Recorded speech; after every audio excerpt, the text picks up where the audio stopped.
So if you could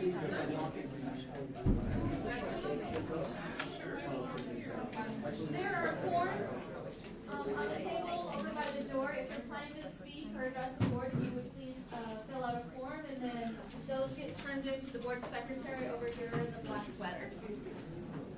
Thank you.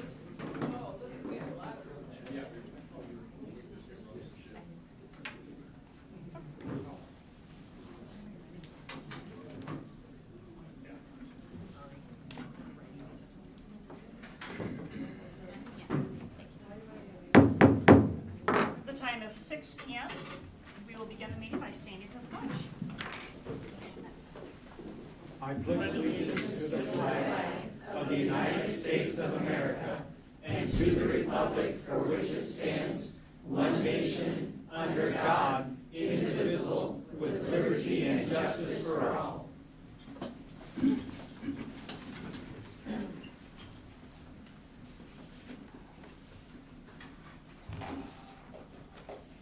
I can make a motion to approve the agenda. I can second that motion. Roll call, please. Director Castro? Yes. Director Champion? Yes. Director Dorner? Yes. Director Eastman? Yes. Director Lynch? Yes. Director Pevich? Director Smithson? Yes. Motion carries 601. Thank you.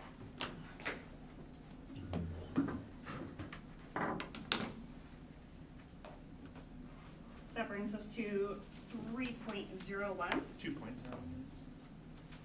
No, 2 was approved. Oh, I'm sorry, I'm having. I forgot I said anything. No, it's okay. 3.01. I do want to read a statement before I move on to the president's statement. And this statement is on behalf of the school district.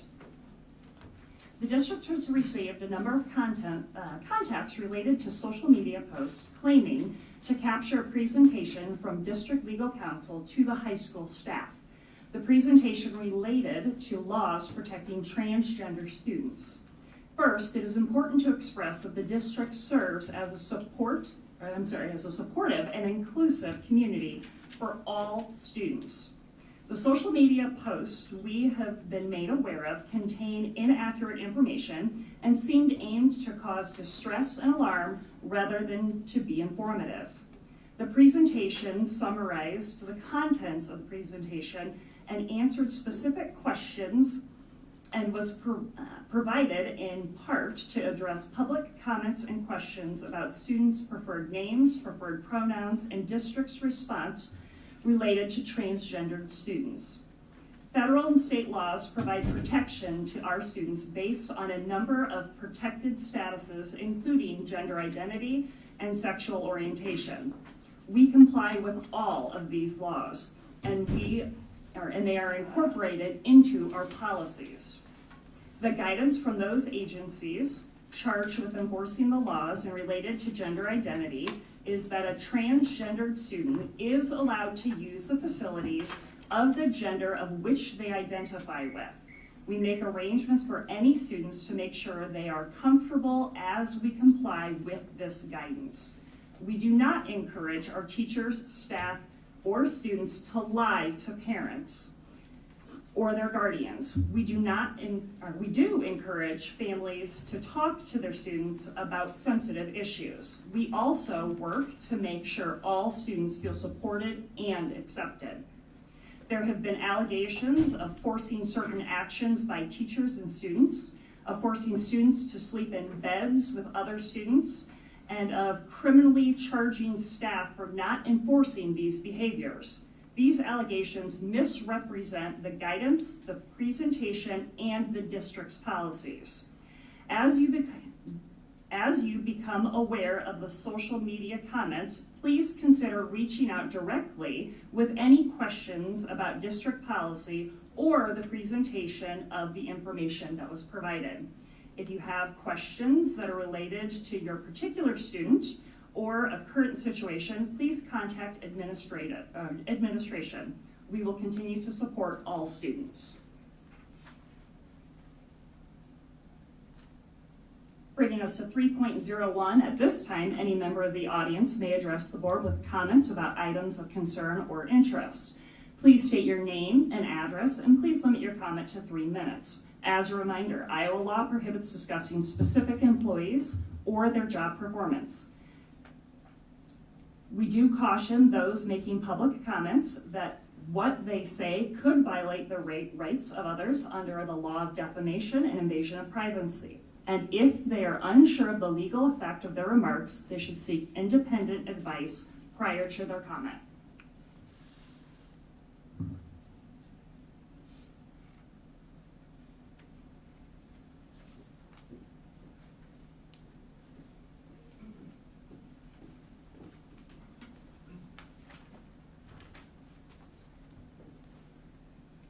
Good evening, Laura Ingalls, 1747 Prairie Vista Drive. I just very, very quickly want to address reaching out to you. As a taxpayer, I would hope that you would reach out to us regarding any sort of transgender policy that you are going to adopt as a board, especially when we don't have a choice but to hear it from social media. I have heard nothing about transgender policies from anyone. However, I am going to read a prepared speech. My family has lived in this district for 4 years. For 2.5 years, I have seen you work incredibly hard for our students, and we appreciate that. I do want to shed some perspective on the recent social media posts that you addressed earlier. In poring over the 22-23 family handbook before the school year and again in the past week, there is nothing telling parents that students identifying as another gender may room with like genders on overnight field trips. It did not explain that children who identify as another gender will be given bathroom privileges.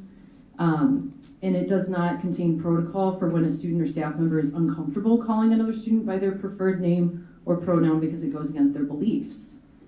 But it did contain the word safety 61 times. When will this communication happen with us as parents? When asking staff to affirm students' genders in the ways that were described, how will the district also affirm a child's sincerely held belief against gender identity choices? And when will that protocol be communicated to your constituents? When a biological male who identifies as female chooses to stay in a room with other biological females on an overnight trip, for example, how will you be notifying those parents? What is the protocol when allowing this to happen so that in case of emergencies, everyone is on the same page? What will the age limits be pertaining to these individuals? Will an 18-year-old biological male who identifies as a female be able to spend the night in the same room as a 14-year-old female? Will they be allowed to use the gendered bathroom with which they identify, which you answered, I appreciate that. In that case, how will bathroom use for all students be monitored? How will you be keeping all of our students safe as we navigate these waters? What exactly will the regulations affecting both transgender students and students who only believe in biological males and females look like? And when will that be sent out to parents? I understand this is a federal issue. I get that. But how will you be implementing this while still protecting the rights of all students? Not only the 14th Amendment, but also the First. Thank you.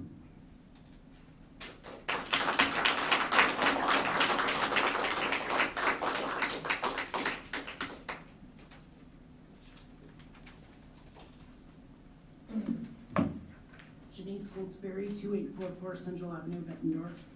There are a few things in this world I hate more than public speaking, yet here I am, not because I want to be, but because I have to be. One of the things I hate more than public speaking is child abuse in any form. I will fight until the end to protect our kids. If my kids were young now, there's no way that they would attend Bettendorf Public Schools. This is a quote. And so seated next to my father in the train compartment, I suddenly asked, "Father, what is sex sin?" He turned to look at me, as he always did when answering a question, but to my surprise, he said nothing. At that, he stood up, lifted his traveling case off the floor and set it on the floor. "Will you carry that off the train, Corey?" he said. I stood up and tugged at it. It was crammed with watches and spare parts he had purchased that morning. "It's too heavy," I said. "Yes," he said. And it would be a pretty poor father who would ask his little girl to carry such a load. It's the same way, Corey, with knowledge. Some knowledge is too heavy for children. When you are older and stronger, you can bear it. For now, You must trust me to carry up for you. This is an excerpt from The Hiding Place, a book by Corrie ten Boom, who saved many, many Jews from being exterminated by Nazis. I know all too well, firsthand, about the weight of knowledge that a child should not have to bear. Unfortunately, my brother and I didn't have parents who protected us. My husband and I have been married for 31 years and raised 2 daughters who are college graduates and work in their respective fields. I also stand here not as a victim, but a survivor of child abuse, physically, psychologically, and sexually. I've never spoken publicly about it, not that I'm ashamed, because I did nothing wrong. But I was molested by my father from when I was 4 years old for several years after that. Now I stand before you to remind you that the weight that is being put upon our children is too heavy for them to bear. Students do not have the brains that are fully developed enough, especially for the knowledge they are being fed. They are being fed things put into their minds that children should not have to be. Some of these things comes from the internet, some from television and movies, and some of it comes from school.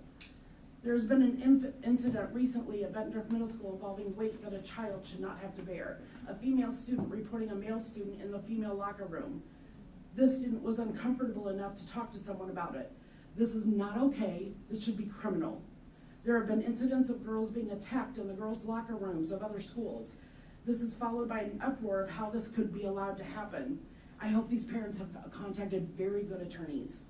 If there are students who are confused about their gender or what they are, I'm sorry. However, their numbers are few, and their right to feel comfortable does not outweigh the rights of other students to feel comfortable and to be safe. Does there need to be a locker room and a bathroom for those who require special needs? If so, get it done. What's it going to take for the board to protect 99% of the student population? Their blood is on your hands.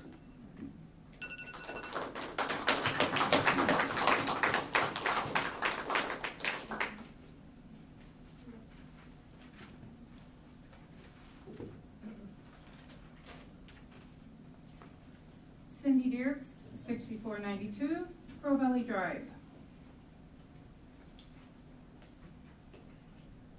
Thank you. I've had now over a month of walking through the halls of middle school. Our staff is amazing. But what our children are going through is disgusting. I get called names, I get cursed at, I get thrown bottles thrown at me, and it's fine.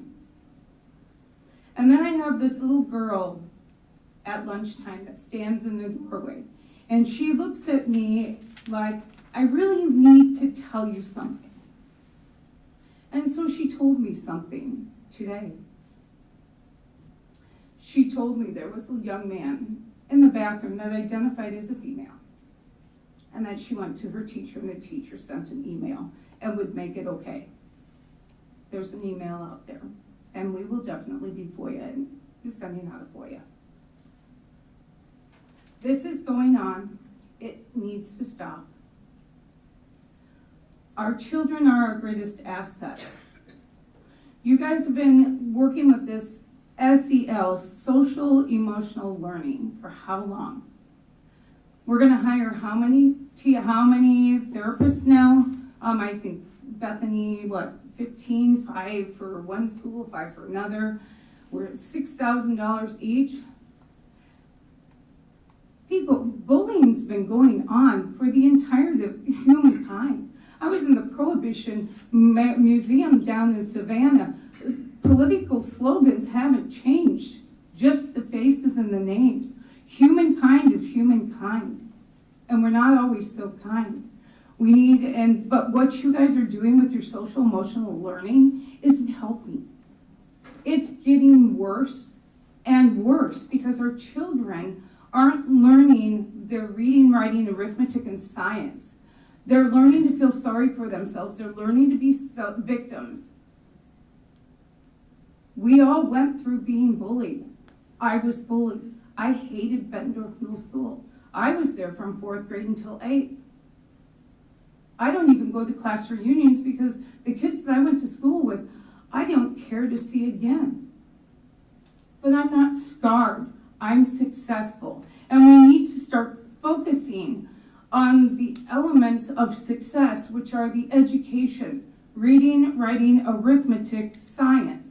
And our children need to know that they will be nurtured and loved by the teachers and their parents.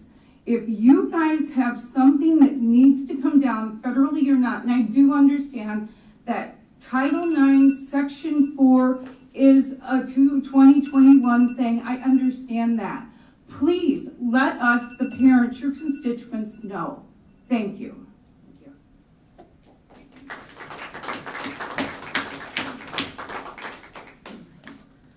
Melissa Zumdo, 3328 Southampton Drive in Bettendorf, Iowa. I do have to say this year, most of this year so far, my son has enjoyed school, went out for football. You know, gets pushed around and picked on, but it's his first time playing football, so I told him just to suck it up, you know, gotta be tough. He's enjoyed school so far, and I think having parents at the middle school and involved has really helped, and I hear from teachers who state that they feel more comfortable knowing there are parents in the school and they're being backed. And I plan on starting to help out here at the end of October, so I'll see firsthand what's going on. You know, I guess I appreciate your statement at the very beginning about social media and what's going on out there. You know, you could really eliminate a lot of misinformation is what you say by just having better communication with parents. So we don't have to find out from a teacher who is like, we're all having to meet in the room and the district attorney's here and they kind of felt scared and we're being told that we're enforced to, you know, we have to call a kid by their preferred pronoun and we have to respect all transgenders and whatnot. You know, if you're going to have those conversations, don't make it be so secretive. Come on, you have access to many different platforms to share information. Just communicate. Put it on the agenda and talk about it. Like, hey, we're planning on meeting with the high school staff this coming Friday, and this is what's going to be discussed. Why can't you do that? Then you eliminate a lot of misinformation, as you say, and it just makes the school look bad. But another thing that's really important to me is I understand and respect that we are at the school, you need to respect all children, and you want to keep all children safe. Who has done their research on how safe the process of transgendering a child is? Anyone in here? Have you done your research over the years to prove that it's safe for these children to behave in this manner? What kind of treatment do they go on? What's the process?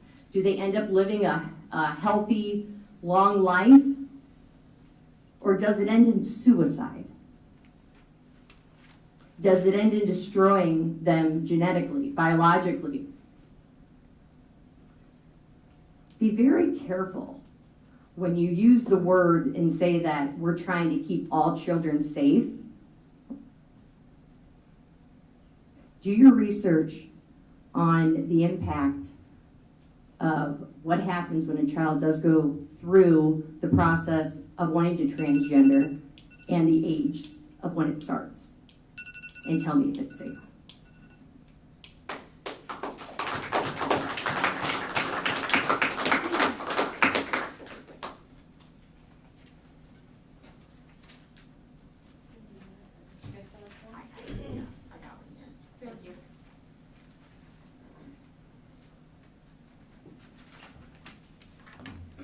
Good evening. Patricia DeWike, 10 Lakeview Court, Downport, Iowa. I wanted to come chat with you guys about the transgender thing, I guess. I also am volunteering at the middle school and I'm enjoying my time. The kids are really coming up and talking to us, and I'm kind of trying to build some interactions with some children there. So I enjoy that. I just want to know, I understand this is a federal and government law and everything, but when my daughter is scared that she's going to be in the bathroom and per se a boy comes in because he says today he's a boy, she no longer wants to go to the bathroom at school. So is she supposed to come to your facility for the whole day and then not go to the restroom and then get sick because she hasn't went to the restroom because she doesn't feel safe? To me, it's not acceptable. If you have to adhere and you have to make rules to these people that are doing whatever they want to do, there should be some kind of, like someone else said, another restroom for those people to utilize, and that will, all students will feel safe. We want them to feel safe as well. What if someone's in the restroom and they don't agree with transgenderism, and this boy, that's a girl, comes in the bathroom and they get beat up? What about that back switch? You gotta think both ways. You want to keep everybody safe, right? So we should look at both ways of that and think about that. The other thing I would like to say is, if my child tomorrow comes to school and she decides in the middle of the school day she wants to stand up in her schoolroom and start praying for everybody, you're gonna adhere to that? You're gonna let her start praying for people? You're gonna let her bring her Bible into class and open it up and read John 3:16 to the classroom? You're gonna adhere to her choices in life? Are you gonna adjust to that, cope to that, allow her to do that? Or are you gonna tell her to sit down and be quiet? Because when this here left your schools, all the crazy starts, right? We need the Bible, and back in our schools, we need values back in our schools, and we need to be teaching them. We need to be teaching our children to love people that don't act like us, don't look like us, don't respond like us. If they have different value sets, my kid still needs to learn how to love that kid, because you know what? Jesus loves that kid. That doesn't give you guys the right to teach them they have more power than my child or any other child in the school. We all need to be individualized. We all need to feel welcome, valued, and successful. And my kid needs to come to school to learn an education, not indoctrination. And I would appreciate if we could all start that and stop all this wokeism. Thank you.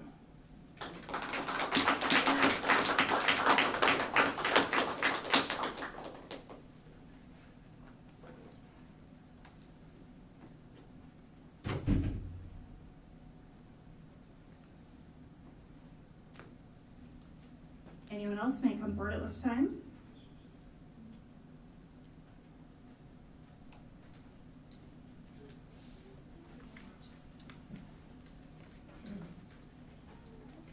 Hello, my name is Jameson Smith. I live at 4288 Augusta Court, Bett, Iowa.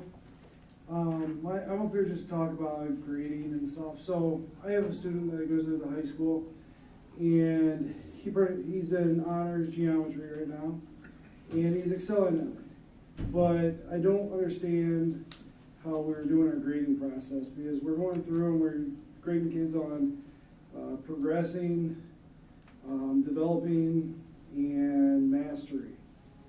I don't understand how we're going through and we're going back and not grading kids how we've graded kids for years.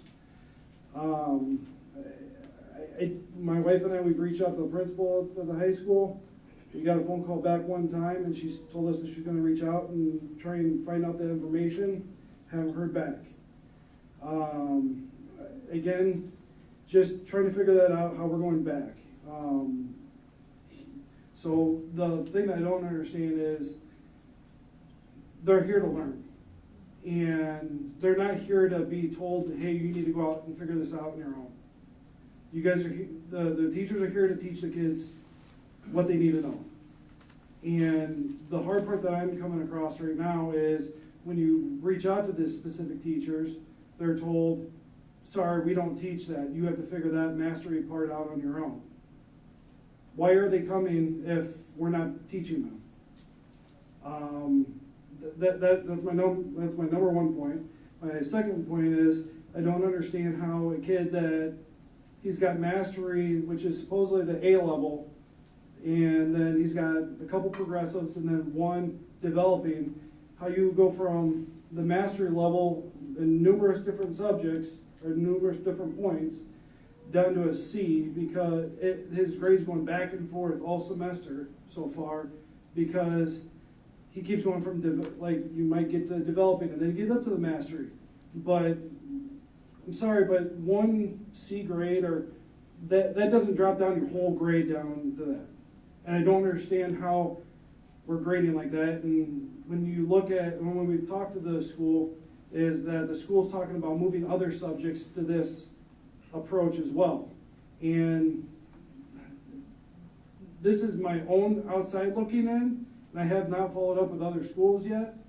But to me, like, it seems like we're trying to accommodate certain, whether it's athletes or ethnicities, or I don't know what the reason is, but it seems like we're trying to accommodate something and we're trying to hide something doing that. You know, are these groups of people not succeeding in math? As I said, whatever it is, something doesn't add up. It seems like it's trying to cover up something because we're not reaching certain grade points in mathematics. But that's my point. Thank you. Thank you.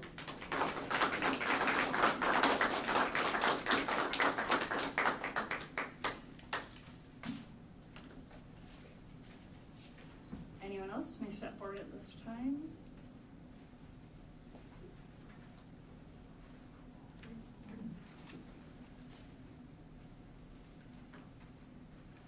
Matt Shaw, 2504 Olympia Drive, Bettendorf. About a month ago, you guys talked budget in here, looking at spending some money. And a question pops in everybody's mind: why don't we just buy whatever we want? Contract out whatever you want? Why is there any constraints or limits? I guess the answer would be because there's a fixed value to a dollar, there's a fixed number of dollars available. Almost like you can't manipulate how many dollars are available, like it's fixed and knowable. But then we'll come to the exact same board, exact same people, and act like somebody's sex is unknowable, and manipulatable, and open for feelings. The exact same people will hold that position. The value of a dollar is fixed. But what comes out of a mother at birth is unknowable and can be manipulated. And you're allowing this to happen. So the real question is, can we know anything for sure? How do I know I'm even talking to you? Is that quantifiable? If the biological characteristics are open for interpretation, is my existence open for interpretation? Can anything be known for sure? Can we draw from that? Is there anything that's wrong?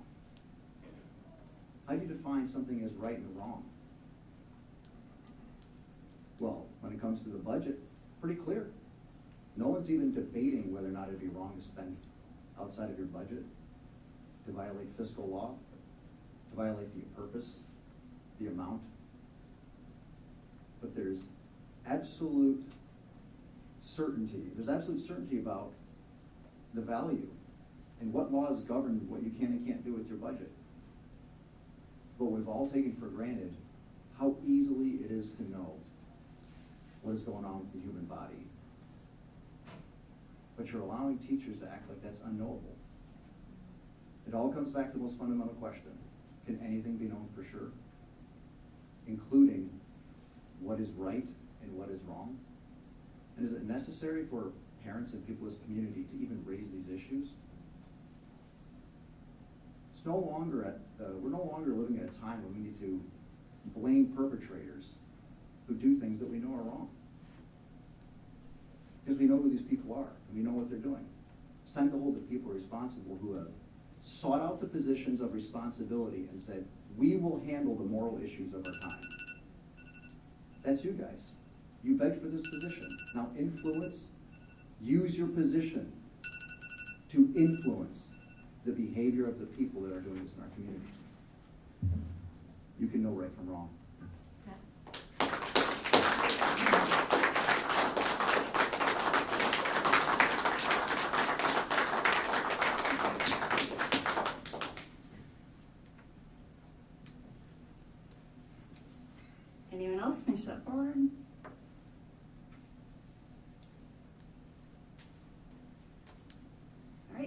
on to 3.02, board shared communication. Director Pevich, may I start with you, please? Yeah, this was not a school event, but I had the opportunity last Tuesday to talk to a Cub Scout group here locally, where of the 9 kids I talked to, 7 of them were in the Bettendorf district, and they wanted to know, they had a requirement to move on to the next level, to talk to somebody who was an influential person in their community, and they decided to say, let's talk to somebody who's on my school board, and that was me. So I talked to them about school board, and as you might expect from a lot of 4th and 5th graders, the questions were not as high level as you might think, but it was actually quite a rewarding experience. So. Thank you. Director Dorder? Nothing, thank you. Director Lynch? Nothing to report this week, thank you. Director Champion? I'm gonna pass. Director Smithson? Yeah, I had the opportunity last Thursday to participate in the homecoming parade. It was a great time. The student council did a great job with it. It was wonderful to see the community out there. Thank you, Director Smithson. Director Castro? Yeah, I thought about this for a while, and it refreshed my memory and my mind about some of the things that were talked about tonight. And as a school board member, I feel totally uninformed and totally non-knowledgeable about the federal law and the implications that it has for school districts. I wish I knew more. I think possibly we as a board, I don't know, maybe some of the rest of you know the innuendos of that federal law, but I think we as a board, a suggestion might have a board agenda meeting or a workshop where we go through some of the typical scenarios that this federal law might draw out, because I think they're very controversial at whatever high school level or grade school level, elementary level, whatever. I don't really know whether it's restrooms, and then does it advance into locker rooms? Does it go into shower rooms, or where does this crossing stop, or where does it continue going? And I don't know how other districts are handling the same problem. Some local districts, I don't know what, I'm sure they have to abide by the law, but what kind of things are they doing to accommodate by the law? I think this would be informative for all of us as well as for our taxpayers in this district.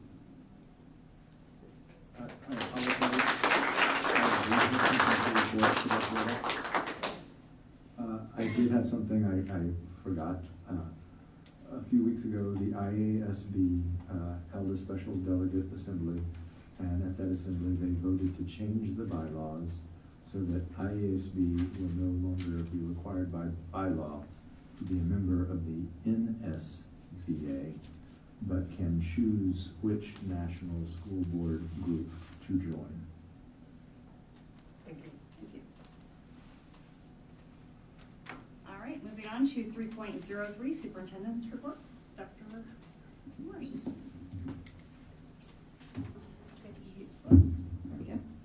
Good evening.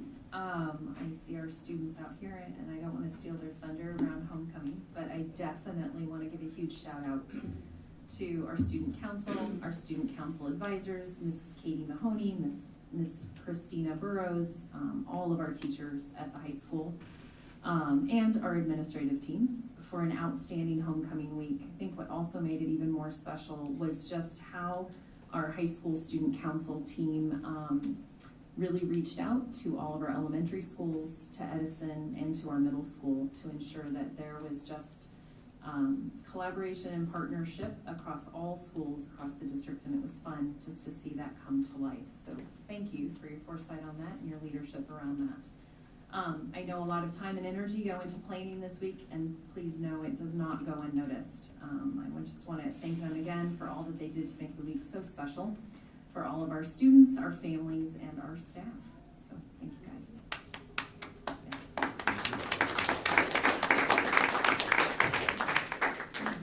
And I'll let you guys share the details, so I won't steal all your thunder. We continue to focus on our district initiative of PBIS, or Positive Behavior Interventions and Supports. Our teams, our building leadership teams at the elementary, middle, and high school over the last week and a half have continued their training and dug into the first module around PBIS. So we're excited about that and appreciative of the time that they have been away from sites, and I know it's been a lot for administrators to ensure that there's coverage, but I appreciate that leadership.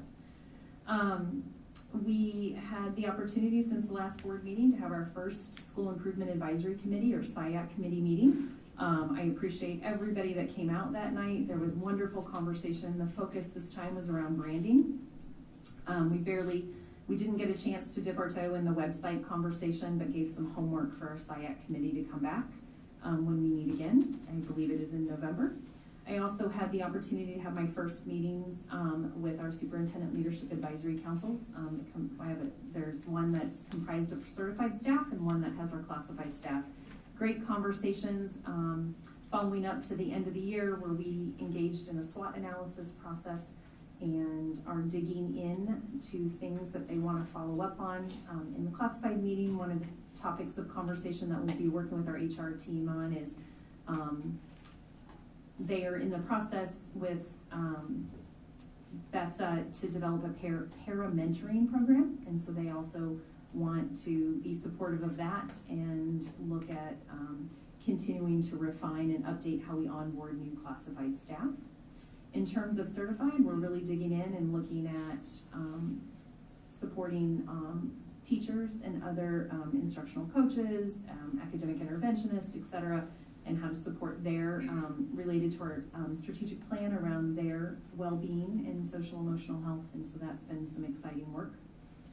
I know we have a presentation here in a minute from our associate principal at the high school, who was gracious enough to spend a day in Des Moines at the Iowa School Safety Workshop, and I believe he has some information to share with us in a few minutes, so thank you, Mr. Skillett. We had elementary curriculum night last night, Better Together, Learning as One. Our 5 elementary schools invited parents in with their students and engaged our families in activities, math activities, literacy activities, social emotional learning activities, so they could get a glimpse of what our students are doing on a day-to-day basis and how hard they're working and learning, and ways that they can continue that learning at home. It was great to be at the sites and to see all of our families out there. I think my favorite quote of the night is Mr. Beauty here, by chance. Is he able to join us tonight?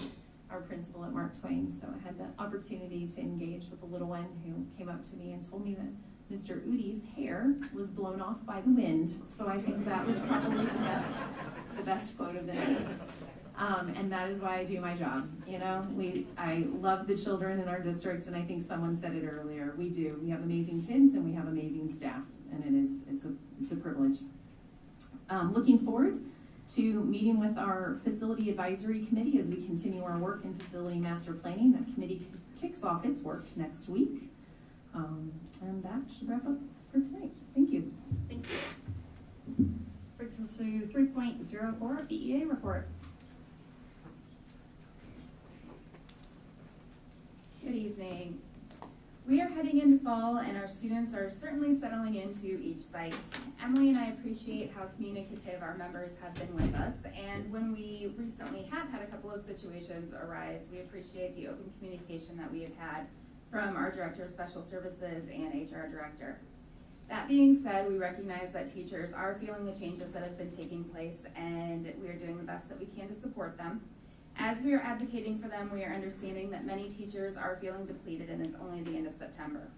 We look forward to working with the district on the part of the strategic plan that involves staff wellness, as we are worried about the different workloads teachers are experiencing and hoping there is some relief for them in the near future.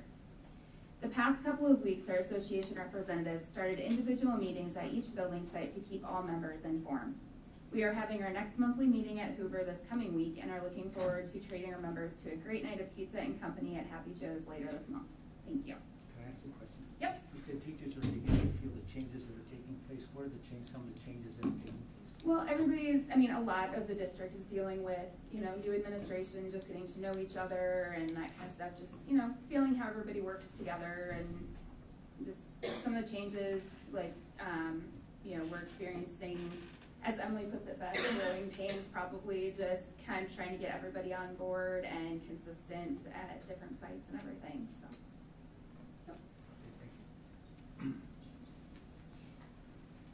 Brings us to 3.05, Bessa. Oh, Melissa is gone today. All right, which brings us to 3.06, Student Board Representative, welcome Dylan. Hi, good evening, everybody. If we could get my presentation up real quick, Celeste. Thank you. So, as all of you know, we had quite a busy week last week for Student Council. This was the biggest homecoming that we have ever had. So, pretty much every single one of our events, we have increased profits, we have increased participation, increased positive comments. So we are super, super excited that it went that well, and I'm hoping that it goes good next year too. So this is going to be a quick presentation on the homecoming synopsis. So next slide, please. We're just trying to get a little bigger for Yes, no worries. Whoa. Wow.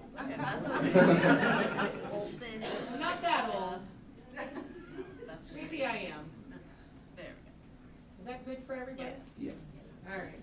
So just overall, this year was Hollywood Homecoming, and it was a huge success in every aspect, from participation, revenue, and organization, like I said.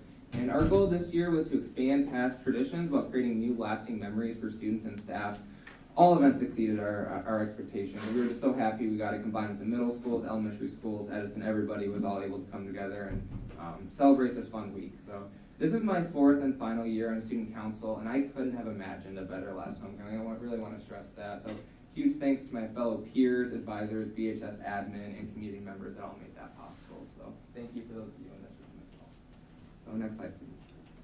So starting off with t-shirts, we sold over 800 units, which is an all-time high for us.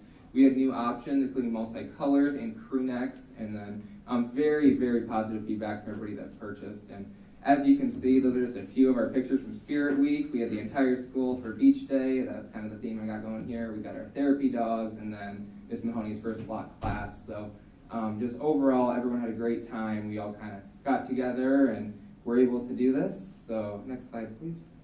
Powder Puff, we made $1,083. This is all profit. So this is already expenses out, and we did custom shirts this year. So that, with thinking about the shirt price and everything, you have to think we did make a good amount of money. We had a lot of people there. So positive feedback from everybody that's junior and senior girl flag football.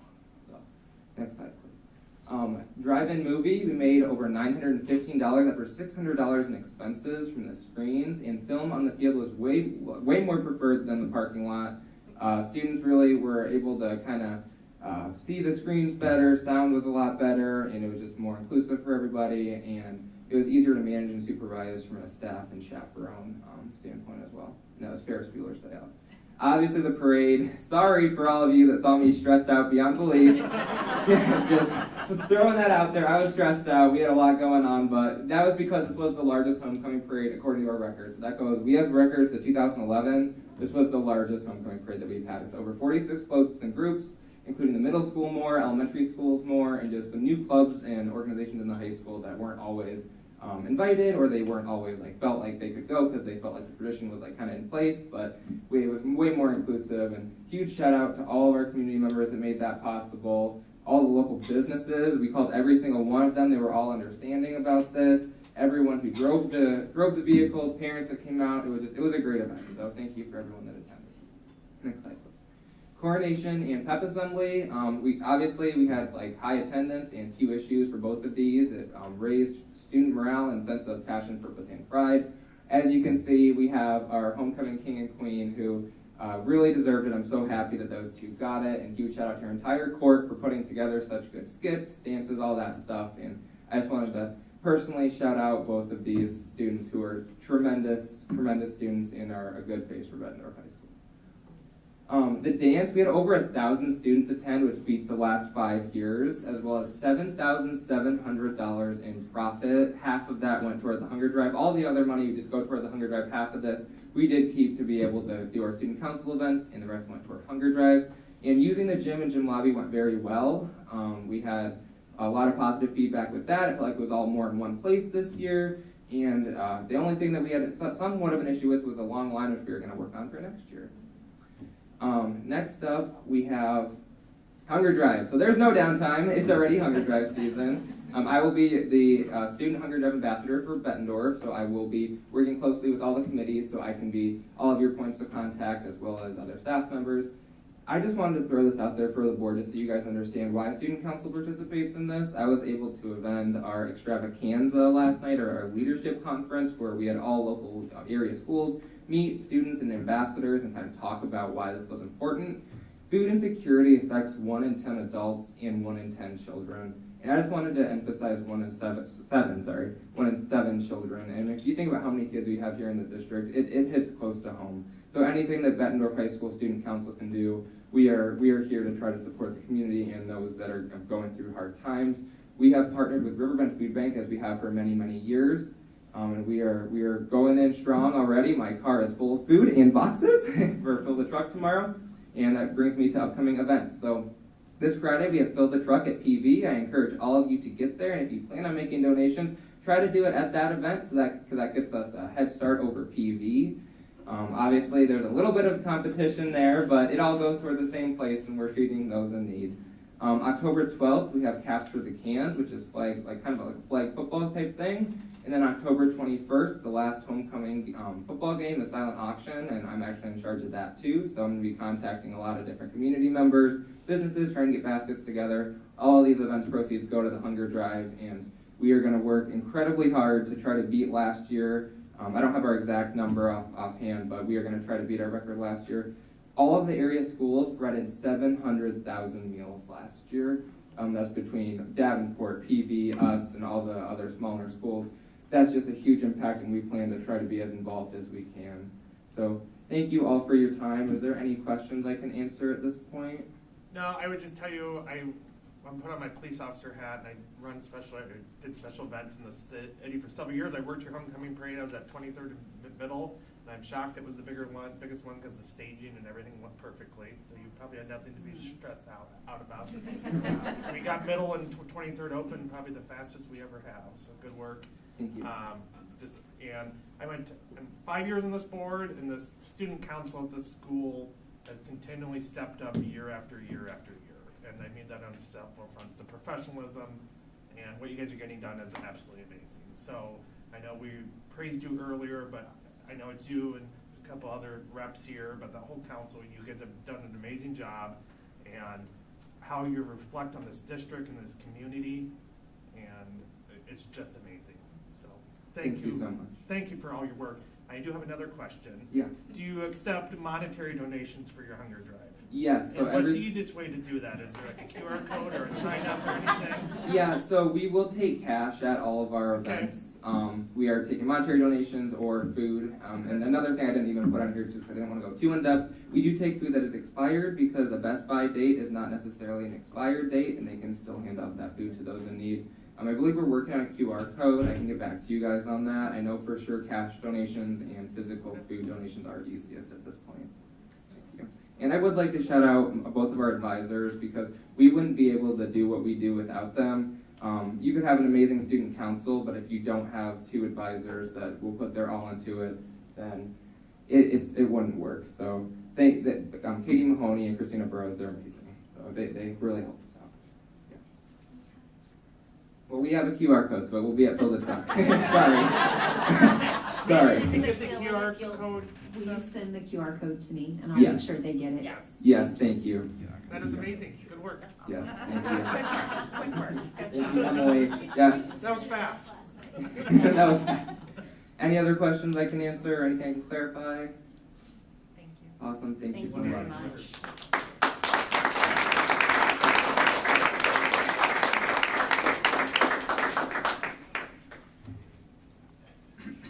I see Mr. Skillett making his way up front. Brings us to 3.07. Good evening, everyone. Celeste, in the future, can I please not follow Dylan? I mean, jeez, how can I follow that, right?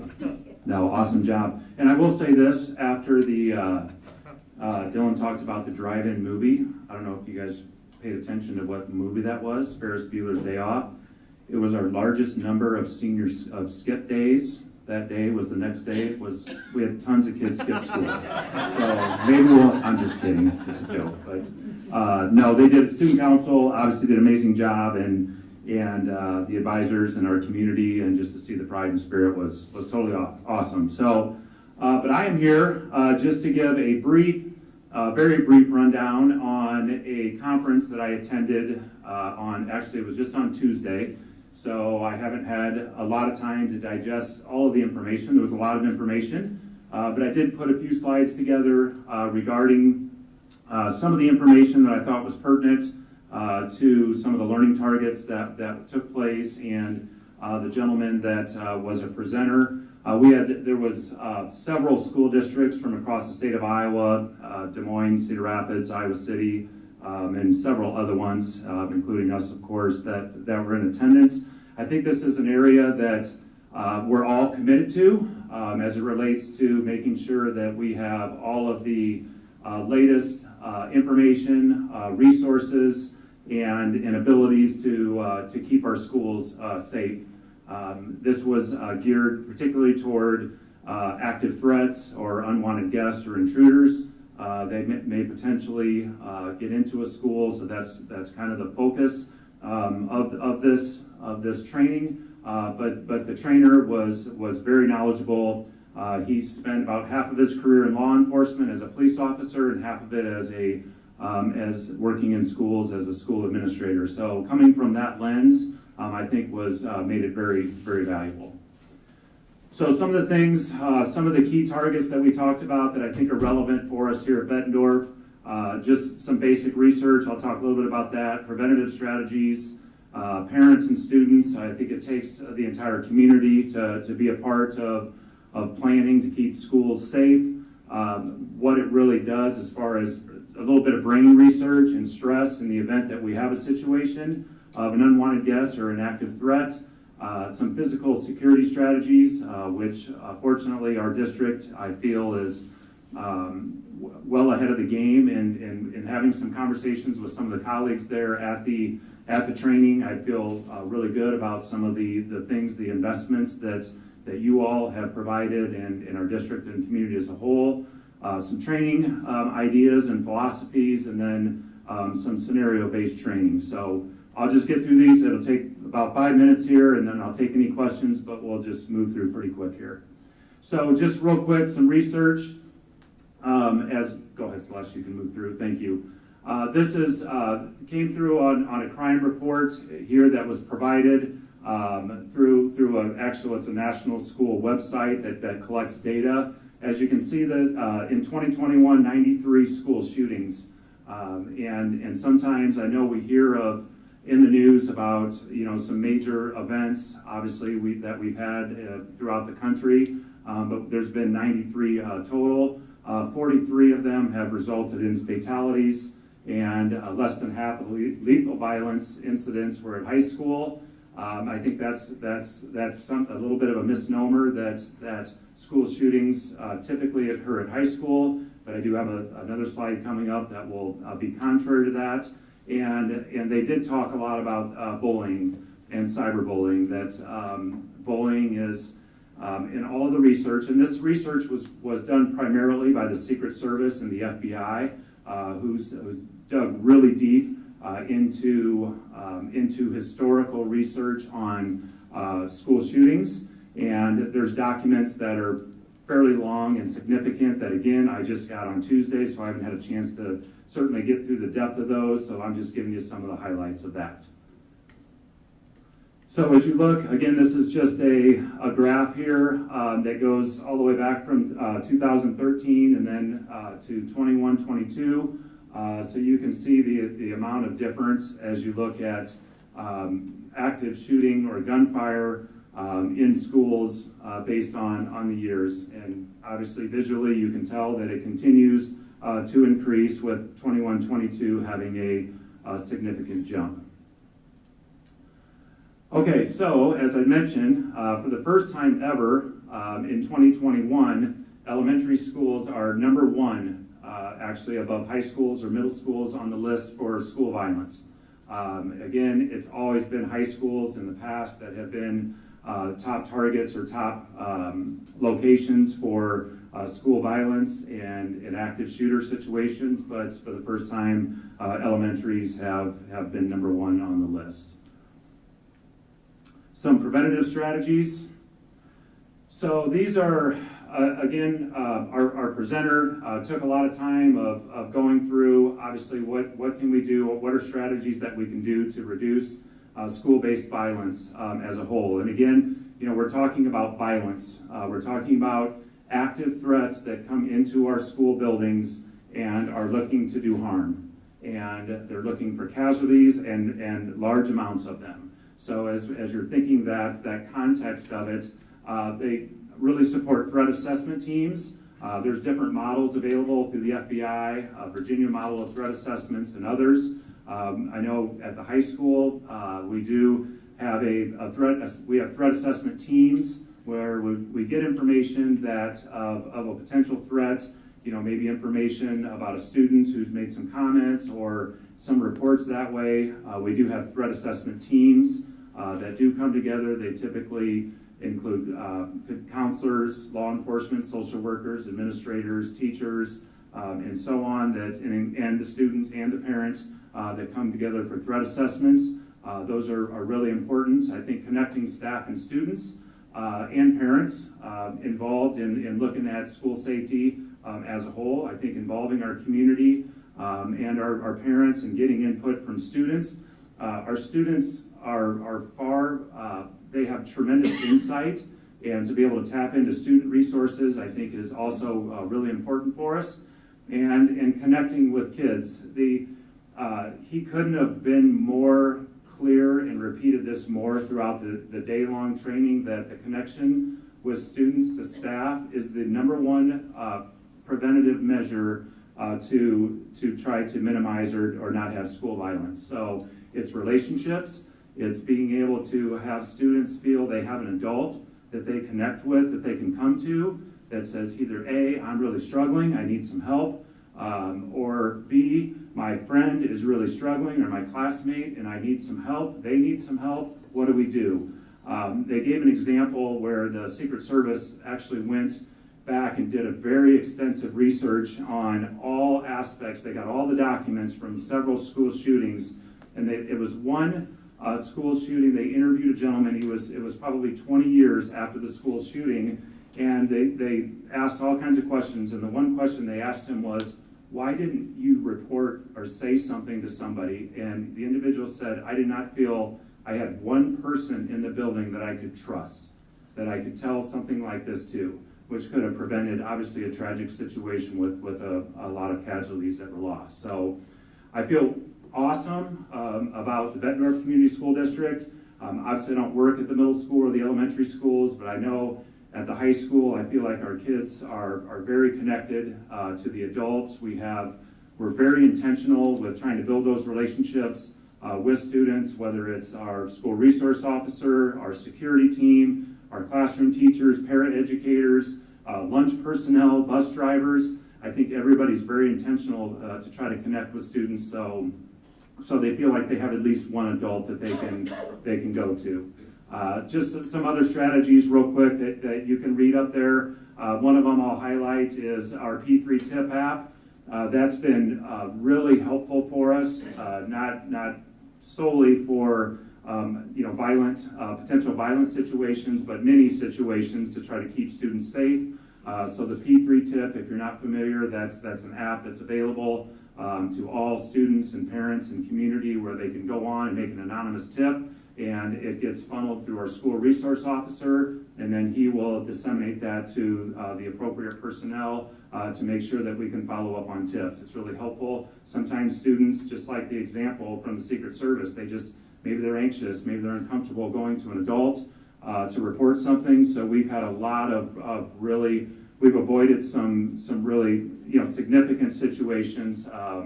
Not necessarily a school shooter or things of that nature, but safety situations through our P3 tip app. So I think that's important.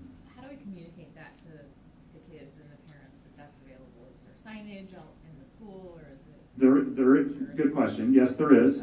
There's also a link on our school website, I believe, on potentially the front in the student handbook, school website. I know we have signs around school at the high school with the QR code just to download the app, and it's super simple. You can do it either on like a desktop or a laptop or on your cell phone, either way. Okay. All right, so let's keep this moving. Thank you. So again, the Secret Service, I think these are just important tidbits based on some of the research, as I talked about earlier. Sometimes there's a perception that there's a specific profile of what an active shooter may look like, but that's certainly over the course of time and the multiple situations. There is no specific profile for that. Attackers usually have multiple motives. The most common one is, unfortunately, it's grievances with classmates. And that's the most common theme for over the years for active shooters. It's something I know at the high school with our conditions for learning survey. That's an area that we continue to focus on, is student-to-student relationships. That's an area we know that we need to grow, and we're spending a lot of resources and time to make sure that we develop those relationships. Most attackers use firearms. Most often they get those from the home. Obviously, it's over the years, it's been difficult for a young person particularly to purchase a firearm. So they typically get those at home. Psychological, behavioral, developmental problems. Attackers have interest in some violent type topics. I know sometimes there's been situations where students are using drawings, other types of areas of concern that have been brought forward. Again, social stressors, relationships with peers. Not nearly every attacker has some sort of a negative home life factor. And again, you can read through those, but just concerning behaviors, elicited concern from others, and most of the attackers in some form or fashion communicated their intent to attack.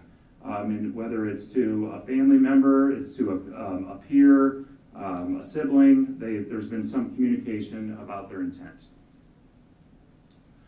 And real quick, I'm just going to talk about this because this really comes into our and you can go on to the next slide, Celeste, we can keep moving here.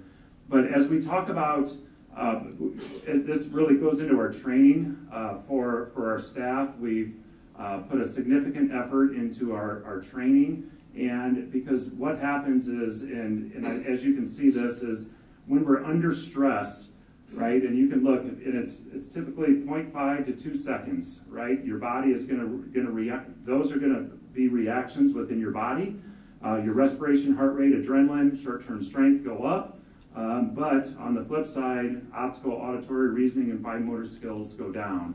So in the event that we would have an unwanted guest, an active shooter, an intruder, our staff, which are going to lead our efforts as it relates to our response through training and things of that nature, these are the kind of things that we need to prepare for as we go through our training. Okay, you can keep moving, Celeste, thank you. So physical security, this is an area, as I mentioned earlier, I feel like our district has, and you all have done a really good job of supporting financially us to be able to have our buildings physically safe. I know we've put secure entryways into, I believe, all of our buildings. At this point, we use Raptor technology as far as guests when they come in. I think those are, I know, again, I can speak more to the high school, just obviously because this is the building I work in. We've spent a significant amount of time in our classrooms with being able to pull shades. We've checked every lock on every single door for quick lock access. Our communication and our training with our response protocols have been really good. We're still working with our IT department on our radio system, so we're working with a company to keep working out some bugs with our radios. Obviously, that's significant in communication in the event that we would have a situation where we would have to go into act. But again, just appreciate all the effort thus far, and then we'll continue to learn more about some continued improvements. Okay, so this is always something that's a little bit, there's some different philosophies as it relates to training. The first thing is, as he presented, training should be age appropriate. That's important. The way you train at the elementary level and the high school level is going to vary, right? That's going to look a lot different. I think that, as he mentioned, drills are in place to negate the high level of stress, and it becomes an automatic memory response. So mental rehearsals should always lead to successful outcomes. So as we're doing our training, as we're focusing through, we always want our staff and students to understand that the outcome is going to be successful as we're doing that. The mental preparation part, and again, I know we've had some conversations with our district level security team. This presenter was more on the mental rehearsal and tabletop type exercises instead of full-blown like live drills. I know there's some districts that have done that, but there can be a little bit of a traumatic reaction to students and staff if it becomes very realistic, and that can lead to a negative outcome, and we certainly want successful ones. And he used the example like we had a fire drill today, and we don't actually start fires in the building, right, to have a fire drill, right? We practice knowing that if this was the case, this is what we're going to do to be able to train, to be able to know how to respond. The more we train, the more prepared that we will be in that situation. So this is, I know you have all seen this before, our standard response protocol.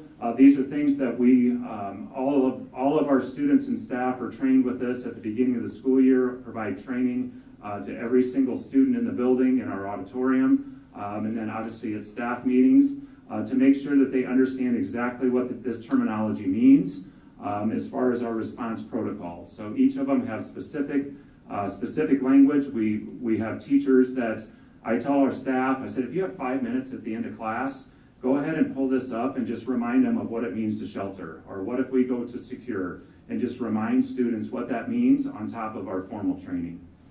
And then if we get to, obviously, if we get an armed intruder, everything really funnels into run, hide, fight. So we did have some discussions, obviously, even at this training in Des Moines on Tuesday about what run, hide, fight looks like. And obviously it really can go in that order, based on the situation. We can't predict what a specific scenario is going to look like. And that's what we tell staff. I can't train you as to exactly what this is going to look like. Your training, knowing our response protocols and your instincts are going to be super important. Students are going to look towards staff as far as directives, and I tell the staff, sometimes they may not listen when you say, hey, take out your notebook and we're going to start taking notes. But if we're in a situation like this, they are going to listen to what you say, so we need to be trained to make sure that we can make good decisions. And then obviously the final one is, if you cannot escape the getting into a classroom, you're locked down, it's imminent, and then you use your final fight part of it to try to disable the intruder. So additionally, as I just wrap up here, some of the things that we've done recently that I think are important. We did this summer, it was really extremely valuable for I know us administratively. There weren't teachers here at the time, but administrators were here and a part of this joint training. Bett with the high school involved in the coordination with police and fire for their rescue task force. So half of the building over in the fine arts wing, they were doing rescue type situations, and then in the social studies hallway and up in the locker bay, they were doing active shooter training. And just to see that obviously our law enforcement and our rescue task force and how they operate in these kind of situations it's extremely impressive. The training and just how everybody really is unified and working together was really helpful. So I know Dr. Morse, we've had some conversations about continuing to have some of those trainings here on our campus, at least in district sites, to make sure that we can continue to work together in that kind of a situation. We do also have a district safety committee that includes all of those individuals that are listed there. We do meet twice a year where we have agendas and talk through different different safety concerns as it relates to district-wide, which I think is helpful. And Celeste and others, primarily Celeste, has really done a good job with reunification, logistics. You know, in the event that we have a situation, we don't know exactly what it's all going to look like. Some students are going to run and staff, some are going to hide and lock down. So having that reunification coordination, we've worked with area schools, and then the Scott County Emergency Management personnel has been helpful as well. Then finally, I think some of the challenges as we continue to move forward is what's the balance, right? Is the strategies we utilize, because we're trying to maintain an educational environment. So how do you balance, the emphasis of safety? We're not trying to build paranoia. We're not trying to make people think, oh my gosh, this is going to happen to us. But the reality is it could. And so we want to balance that and knowing that what we use strategies doesn't, obviously compromise our educational environment. Preparing staff to act and perform as first responders, as I mentioned. When this happens, we don't really know how we're going to respond individually, right? With that our heart rate and the things that we talked about, we just don't know, right? So I think that, having training and having our staff be prepared, because they're first responders, and supporting the feeling perception schools are in fact safe, and being able to communicate this to staff and students. I think and we may have this somewhere, but I think it might be helpful to be able to really just have a list of, here's the Bett Community School District, and these are safety measures that we have in place, and something that we can get out to parents and community, maybe through a website or other ways, but just to look, because we do have a very safe school, and I think those things are very important for our community and our parents and students alike to know. So that's a whole day of training in just about 7 or 8 minutes. So does anybody have any questions about anything I just talked about? Can you, I should have picked up on this when I looked at it earlier. Can you go to slide 5? Maybe. We can find the right slide. Do you know, did they start using a different data pool or change how things were being reported here? Do you know? What I do know is that, as you can see the resource at the bottom, Yeah. I think that as the resources come through, and I have like a whole folder of resources that Yeah. again have been compiled through our presenter. I think that as far as what they're report, I think they're just simply looking at gunfire situations where whether it could be in a parking lot, it could be inside of a school, those kind of situations. I think that they're just looking at those throughout the years. So I don't know if they're exactly, what the specific data or how they're trying to find it has changed, but it's just simply looking at actual gunfire. Yeah, that's, like I said, I should have caught it earlier. I would have emailed you the question. I was just curious if you remember them talking about, have they included data that wasn't included prior, maybe, because it's just such a drastic jump. Well, I have the same question, because a couple slides before that, you say it's the highest in 20 years. So in 2022, we had more than this, or they just didn't have the data? Right, right. This is the most recent data. It's through the 21-22 school year. Goes from August to May. You make the statement that it was the highest in 20 years. Yeah. Like the slide before or something. Mm-hmm. I think the date was wrong on the last slide. Just to clarify, I think you said It says highest in 20 years. The 2020, 21 was the highest, but 21, 22. was the, yeah. Yes. Correct. That's fine, but I'm saying the highest in 20 years. What I'm saying is 20 years ago, were the numbers actually higher, you just didn't have them? No, we had them. Yes. So we used to have higher numbers? No, sorry, maybe that's misinterpreted. Yes. So the 21-22 school year, the numbers continue to increase, right, with the number of active shooter situations and violent situations. So obviously the bar is going up with the number of violent acts in schools. Good questions. Sorry, I about didn't mean that. to put you on the spot about that. No, it's okay. It just Like caught my eye. I have so much information. I'd be happy to share it. I shared it with Officer Salisbury, and we're going to be going through it in more detail. But it's all based, most of it's through the Secret Service and research that they've done. I will corner him sometime on Did they talk at all about like electronic, like badge systems or things like that that schools are implementing? You know, like we have our, badges that we swipe in. And you can now track that throughout a school and which doors kids are going into and who's in the building, and you can lock down different doors. Right. I think they didn't get into a lot of specifics. They just talked in more generalities as far as that would go under our kind of our physical safety. Obviously, there's school districts that have fob keys like for all door entries, even classroom doors. Yeah. Obviously, there's a significant financial investment for a change of that nature. I think that obviously we've used our secure entryways with Raptor and as far as our guests coming in.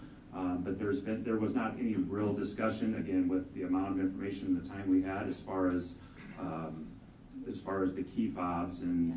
And maybe those systems haven't been around long enough or put in enough schools to really have measurable statistics to say when it's implemented it makes a difference, or I don't know. I think that in my own personal opinion, I think that some of the physical safety features are super important. Because there's always debates like, should we have metal detectors, right? There's something that at the doors, and things of that nature. In my opinion, again, this is my opinion, I believe that it goes back to having a school climate where everybody feels safe and welcomed and feels like they have trusted adults and they feel like they're, he talked a lot about bullying. He said he had made the comment that bullying is the number one factor. Again, that goes back to that peer-to-peer grievance. That bullying is a very large factor for school violence. Is there anything that stuck out in your head that you thought, we don't do that, but we should do that? That was research-based, identified as something that would make a difference? Or are we? Director Dorder, can you use your mic? Yes, oh, sorry. Yeah, is it on? Yeah, is there anything that you thought during that day where they presented and you thought that's something that we don't do that we could do that would make a big difference? Or do you get the sense that we're on the right track with our methods and we're doing the things that are going to be most impactful for student safety? That's a very good question. I think, as I mentioned earlier, I think that, and even just having some discussions with other administrators and other members that were at the training, I think that our school district has been very progressive as far as our training. I think as far as our physical resources. I think that personally, I think that our continued work with our PBIS, I think that our counseling services, our peer-to-peer relationships, I think that continuing to drive some of that work, I think is really important. I think with physically and with Kurt Pratt with operations, and I mean everything that we've brought forward is, hey, we really need this. Like we have window shades on all of our doors, and I mean they got them up in 3 weeks, right? And so I think there's a lot of things we're doing. I think it's other forms to prevent the violence that I think will be big emphasis for our district as we continue to move forward. I just want to ask one more thing. You mentioned bullying. Can you elaborate a little bit on what they said about bullying again? I just want to make sure that I understand what you're saying. What I heard you say was that bullying is what they are saying is one of the biggest contributing factors to when a student or person decides to come into a school and perpetuate violence, correct? Correct. So preventing bullying for any of our students would be really important for our school safety in general. Correct. Thank you.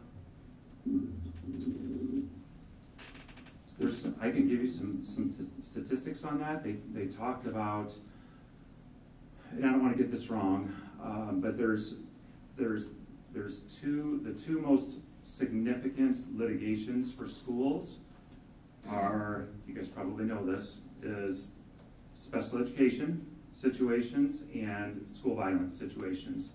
And within the school violence situations, the research has shown that 80% of those have been some underlying fact of bullying. So I just want to go back and, oh, sorry, Director Castro, go ahead. Kevin, how many of these active shooters have been done by women? It's, again, I don't want to misspeak. I do have that information. Many? It's, I think, 1 to 2%. So maybe by males?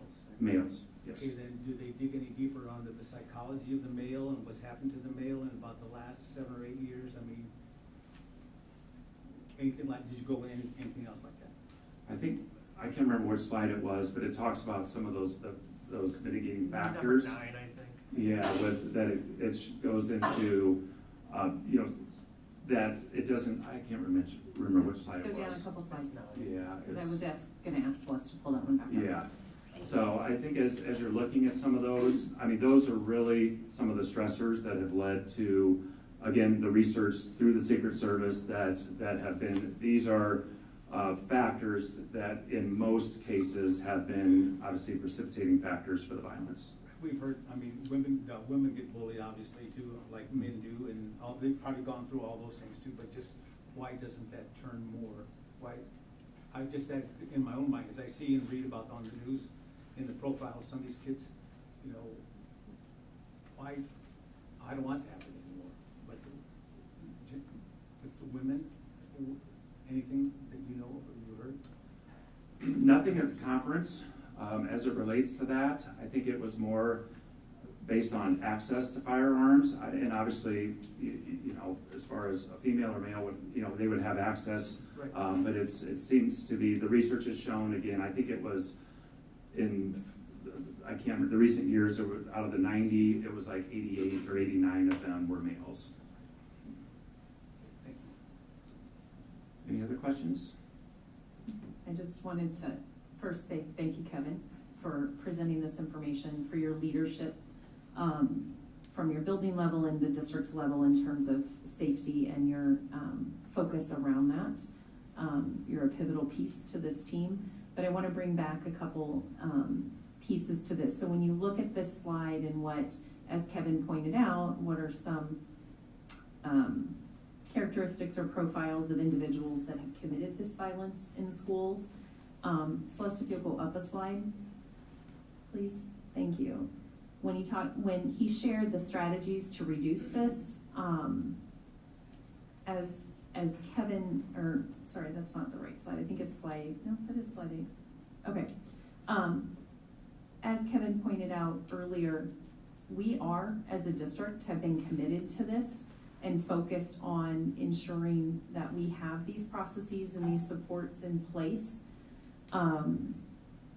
And today, you know, we had a student share with an adult something. It was unsubstantiated, but knowing that we have students who feel safe to connect with adults in our environment, as Kevin pointed out earlier today, is amazing. But this is why, as tonight you've got on the consent agenda to reapprove a contract with with someone that provides school-based mental health therapy. We realized there was an error in the contract and we wanted to add additional services. But that is why we invest in our school counselors. It's why we invest in our school-based mental health therapists. It's why we also collaborate with other community organizations to make sure. It's why we have heavily invested in the PBIS work that we're doing. It's so that we can continue to foster a climate and a culture where everyone feels safe and included.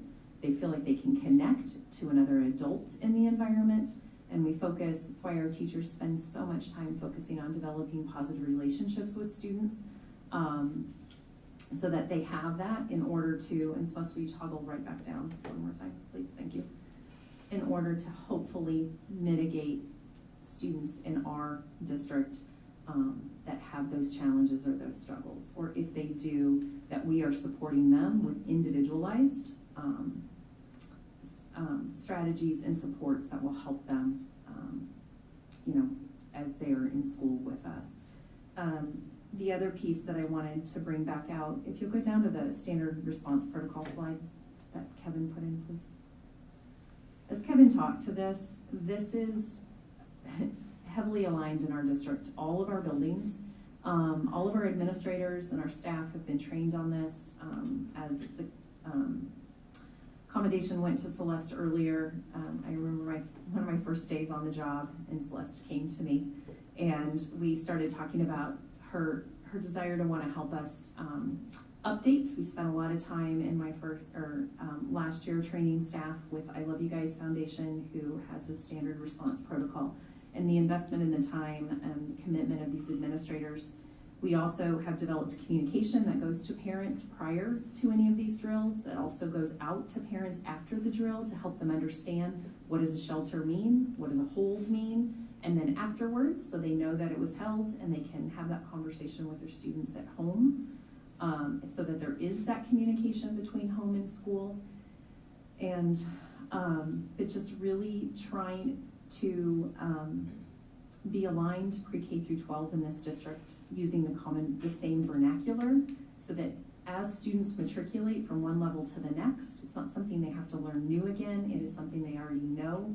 And as Kevin pointed out earlier, it's that mental rehearsal, it's that practice that makes it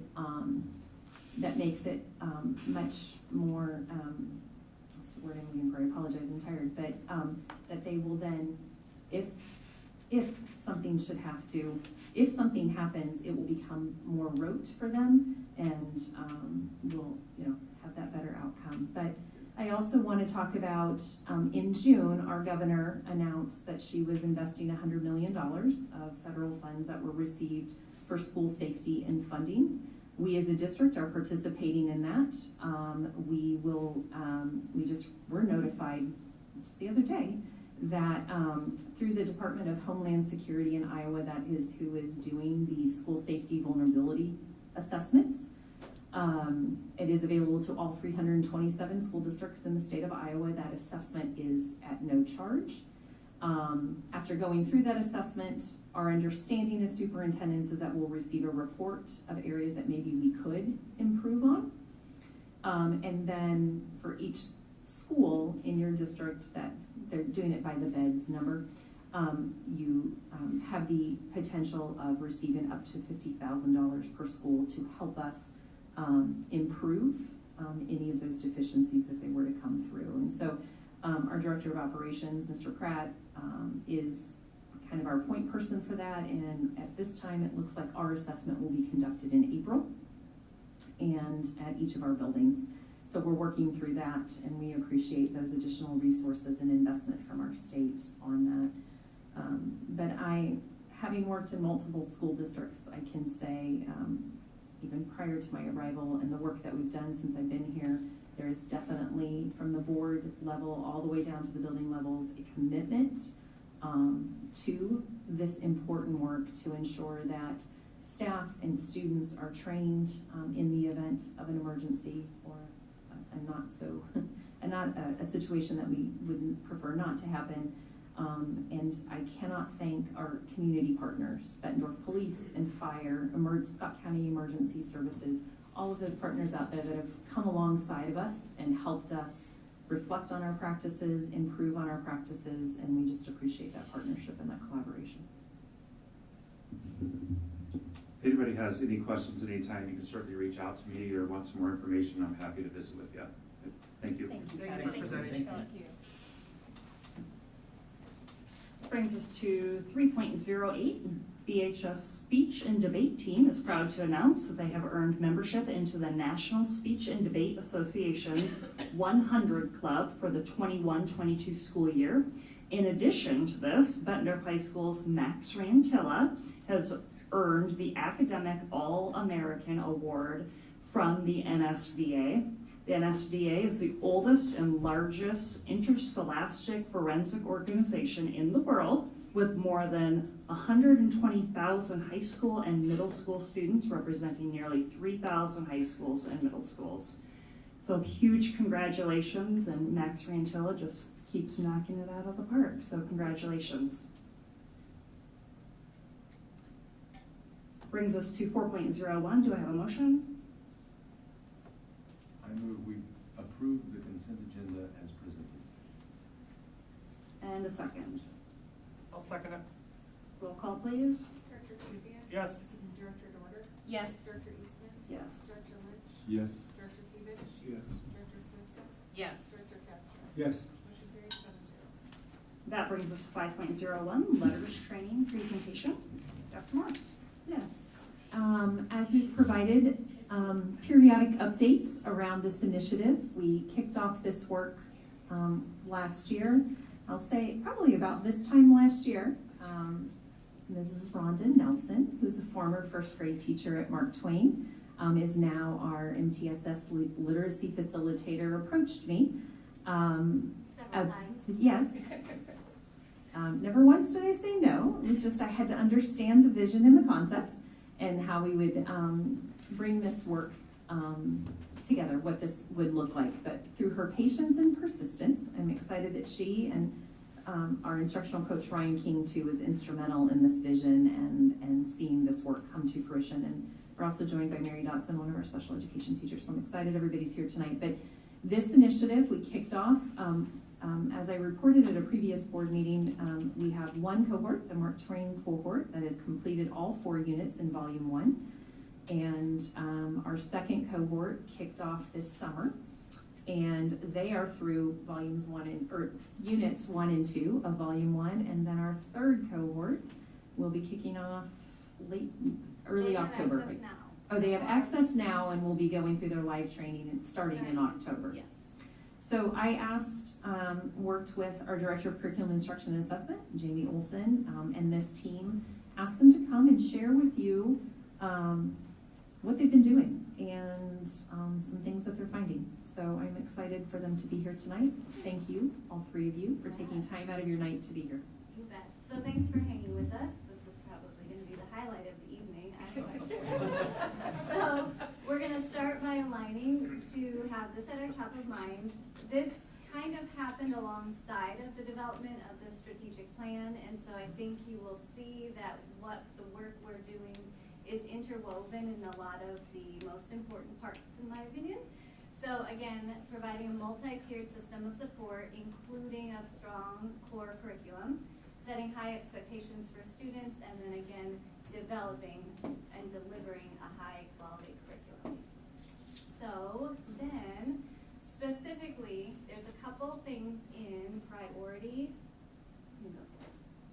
2, that when we look at achievement for all as being our most critical commitment, this work supports exactly aligned with that. So specifically, when we're talking about the need to understand staff attrition and staff wellness, I believe that one of the best things we can do for teachers is develop their capacity to be better at their jobs and feel more satisfied with the outcomes for students.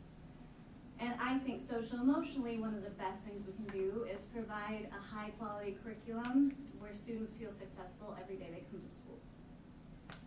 So specifically, Letters as a professional development does those things and more.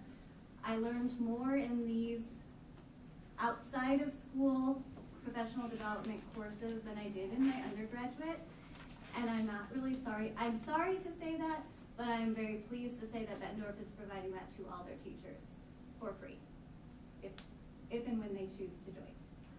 So then we're gonna really quickly just watch a really short, well, first this. When we launched for our teachers the opportunity, one of the things we did was an interest survey, and so we asked them what their vision was for literacy for Bettendorf. So all those words in that wordle there include things from teachers directly. So you can see the importance of being consistent, being systematic, having direct instruction that's aligned to research was to our teachers. And then Dr. Motes is one of the biggest contributors to Letters. And so basically what I want to remind us all is what her quote is about what science of reading is not, because it's really started to take off across the country. And so in a lot of instances, it becomes a little bit narrow of a focus towards one particular area, but it's really the consensus about the related disciplines, learning science, neuroscience, cognitive science, all of those things, including some things with behavioral science too. So reading is one of the most studied areas, and we know a lot, but there's a disconnect between what the researchers have learned and what the educators in teacher prep are taught. So we are helping to kind of bridge that gap, and then hopefully the universities rectify that and start making it their job to help us instead of us doing it later. Now, Can I ask you a question? yeah, Did I see phonics up there? yes, of course. And phonemic awareness? Phonemic awareness, yeah, And foundational skills? you bet. That is awesome. It is, you're right, Thank you. thanks. I agree. Okay. And this is Dr. Mose. It's still very helpful, even if it's not a whole scope and sequence. It's just to convey the general idea of simple to complex. I'm Louisa Motes, author of Letters. And I'm Carol Tolman, co-author of Letters and a National Letters trainer. We're honored to welcome you to Letters. Letters differs from other reading professional development programs because every concept and skill is solidly based in research about how reading and language work. This approach truly makes a difference in people's lives, for the kids we teach, for teachers, and for our communities. I remember well when I was a teacher how much I and my students would have benefited if I had known what I know now. After finally learning these language essentials myself, I wondered why all teachers weren't required to know them. So Letters began. I am committed to teaching information about language and literacy that makes a difference in teachers' self-confidence and a difference in student results. I am thrilled every time a teacher says to me, "Now I know what to do, for whom, why, and how." That's a teacher who is eager to go to the classroom every day. This Letters course translates current findings from reading science into practical applications in the classroom. We are very glad to share this learning experience with you. All right, now I'm gonna turn it over to Ryan King. He was one of the ones that I was able to It's go still through. very helpful, even if it's not a whole. He's one of the ones who I was able to do my first Letters experience with alongside as an instructional coach. And then we had Kitty McAndrews, who was an academic interventionist in the building where I worked. And so the triangulation between myself as a classroom teacher, the interventionists that I utilized to help me fill gaps when there were students who needed more than I could provide, and then the coaching and extra support from an instructional coach in the building was incredibly powerful, so. I know how to use this for coffee. At 7:45. Still drinking it. Letters is an incredible opportunity for our teachers, and it was an incredible opportunity for us as we started this just a couple of years ago.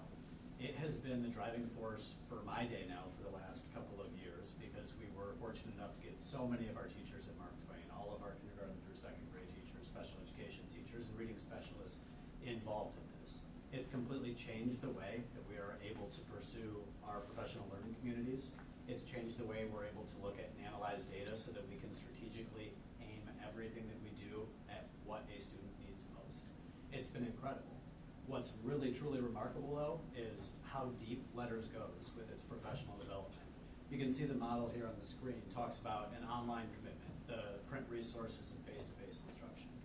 Our teachers are volunteering and are thrilled to go through countless hours of professional development because they know that this is the right path. They know that this is something that has been lacking in education, not just here in Bettendorf, but nationwide for years. We're now looking at really solid research and evidence-based professional development that we can utilize with any of the resources that we have in the building to make sure that we're providing the best learning experiences for our kids. This is the beauty here. This is Scarborough's rope, sorry. We're right now focusing in Unit 1 on those bottom strands of the reading rope, which are all to do with word recognition. So that is our phonemic awareness and phonology in general. That is our decoding, which is a lot of our phonics practice, tying that to spelling and sound correspondences, and creating within our brain the pathways that we need to really recognize words by sight immediately. The bottom of the rope, though, is just one piece. That volume 1 that we are studying so hard is only the one piece of what we need to do for our students to make sure that we have created the most most successful readers that we can. The top deals with language comprehension. All of those pieces of language comprehension get addressed in volume 2. So we're really, really hopeful that we can keep pushing people forward in this and hit volume 2 as well, so that we can really build the background knowledge and the vocabulary pieces that students need to really be completely successful, not just in the area of reading, but across all content areas. There are some great graphics, and actually there's a quote later on that Ron is going to share about the idea of word recognition and language comprehension being directly connected to each other, and that reading comprehension is a product of both. We need to make sure that our students can pull every single word off of that page, and that's the word recognition piece, but also understand what's going on in the text around them, and develop that wide background that they're going to need to actually apply their knowledge to what they're being pulled from the page. It's been incredible. Just today, actually, at about 4 o'clock, second grade teacher who has been through this came to me, and we were looking at some of the new resources that we have so that we can better align our Tier 1 instruction at Mark Twain that's utilizing the Foundations program with some really great U-Fly principles and resources, and our interventionist came in, and we just had a really great 45-minute conversation on making sure that those students are getting exactly what they need.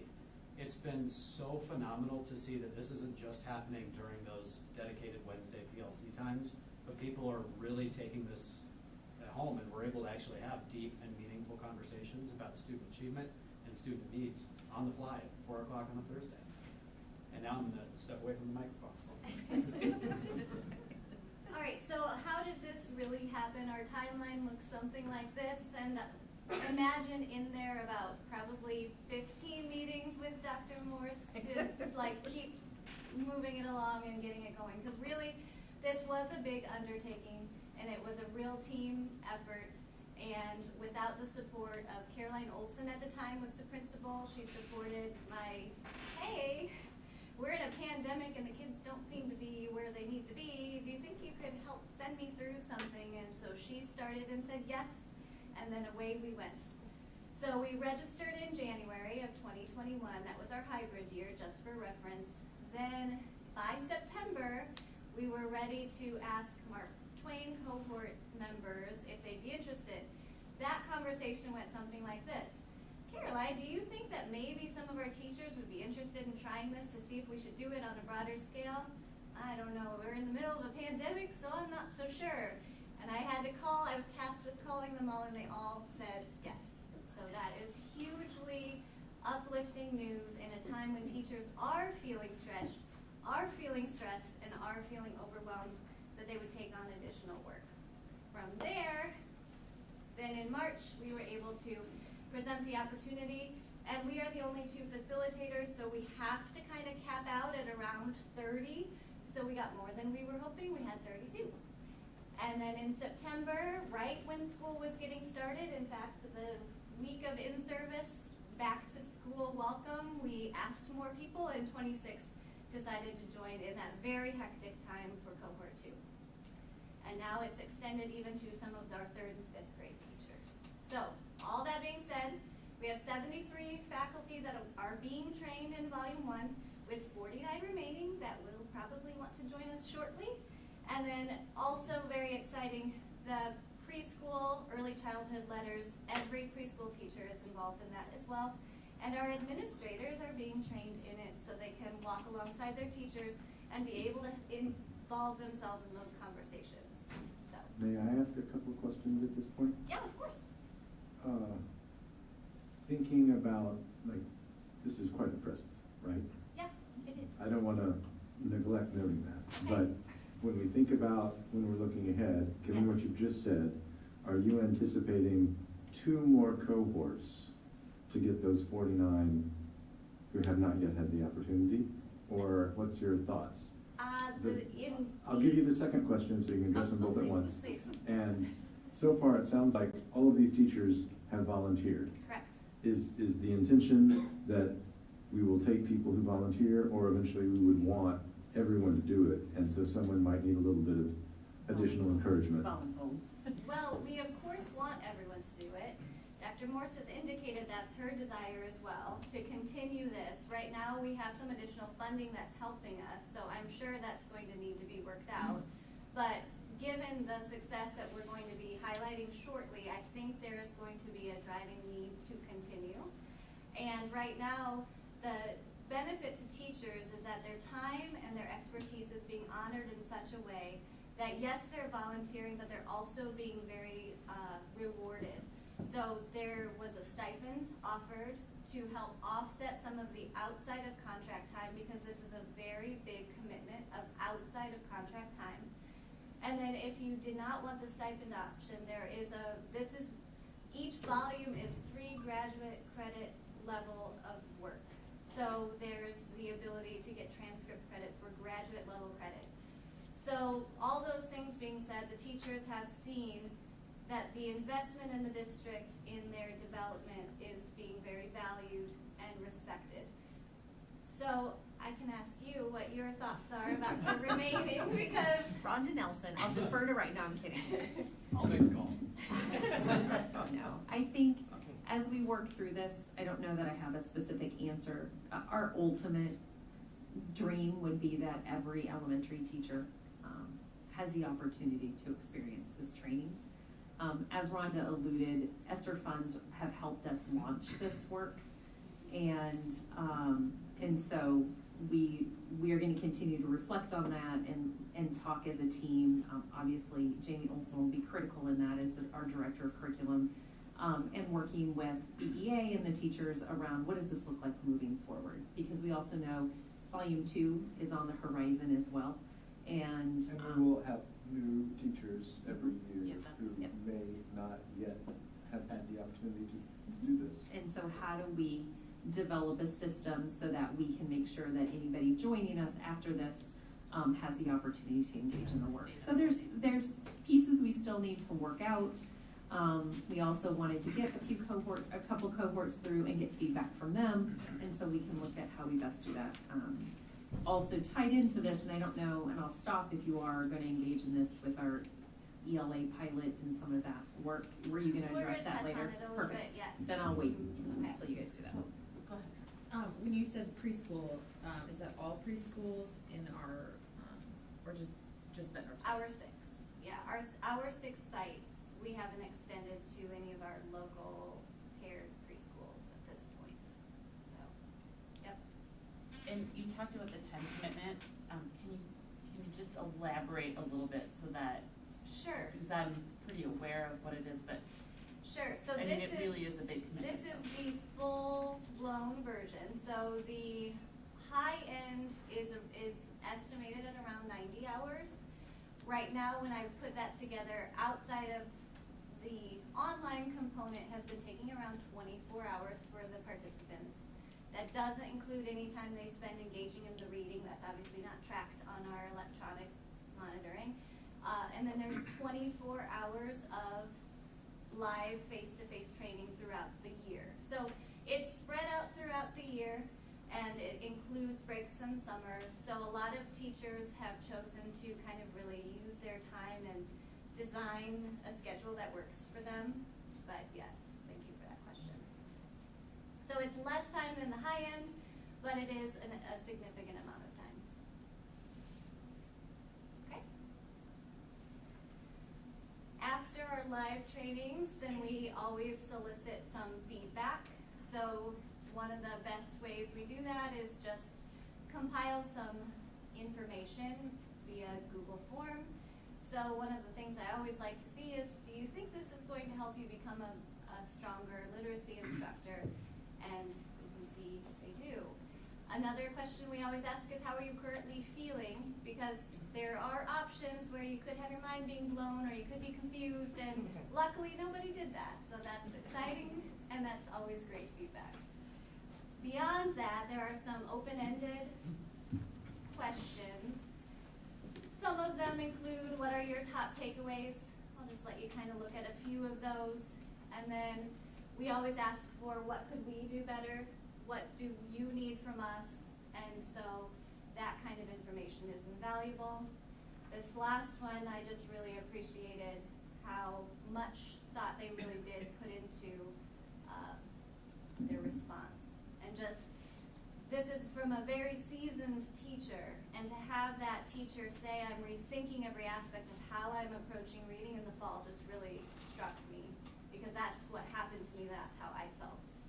And then we have a couple of slides for Mrs. Johnson or Miss Dodson.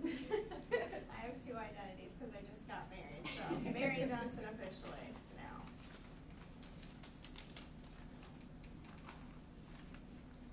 So my name is Mary Johnson. I'm a special education teacher at Mark Twain Elementary. This is my 7th year teaching, and all 7 of those years have been in the Bettendorf School District at Mark Twain. And before I share how letters has impacted my teaching, I want to share 2 goals that I set for myself as an educator. One of those goals is to provide my students with individualized instruction to help them learn and make continued progress. And the second goal is to challenge myself to be a lifelong learner. I never want to become complacent in my teaching practices. As we all know, education is constantly changing. So when Rhonda called me last year and asked if I wanted to be a part of the Mark Twain Letters cohort, my answer was yes without hesitation. As previously mentioned, letters consist of online trainings and live sessions. In my opinion, both are integral to the learning process. The online trainings provide the research behind why word recognition is the first step in becoming a reader. What is effective about the online trainings is they not only tell you what you need to do, they show you how to do it, with many videos included of teachers teaching phonics lessons to a variety of different students. And as for the live sessions, I'm very grateful that we have our in-house trainers, Rhonda and Ryan, and when you combine their extensive knowledge with their witty humor, you are left with meaningful and practical ways to further apply this new learning. The live sessions reinforced the learning and allowed me to dig deeper into the principles behind letters while talking with other teachers in my building. Specifically, I think you can go to the next slide.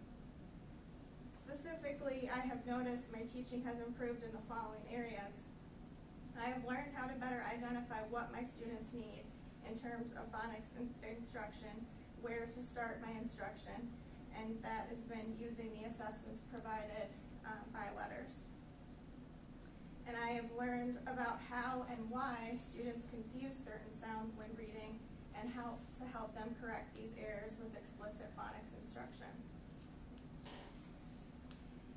I have learned how to teach high-frequency words using the phonemic awareness skills students already possess to support their learning. No more tears over memorizing sight word lists. Finally, I have learned how to use decodable text to guide students along their reading journey. This explicit teaching and application of these skills is truly what works for our students. The implications of letters are clear to me. Based on data collected from my target group of students over the course of the last school year, they improved from reading with an average of 83% accuracy to an average of 96% accuracy on a grade level reading passage. One of the best testimonials I can offer about letters comes from one of my now 5th grade students. He said, "Mrs. Johnson, 2 years ago, I didn't even know all my letter sounds, and I couldn't read any words. And now I am a reader. I sure am smart." I would like to thank the district administration for offering this training to our staff. Letters truly embodies the priorities outlined by the district. I am looking forward to continuing this learning with Letters Volume 2 in the spring. Thank you for your time.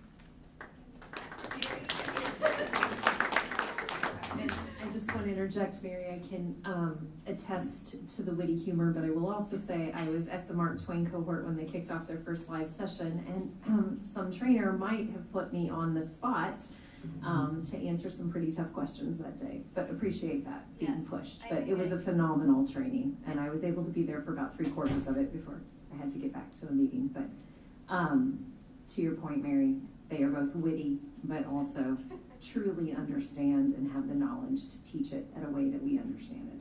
Well, and I was especially pleased to invite Mary because my first year in 1st grade, when I really felt like I knew what I was doing when I started and then quickly realized that I was out of my league with 1st grade instruction, Mary was a teacher that pushed in with my class.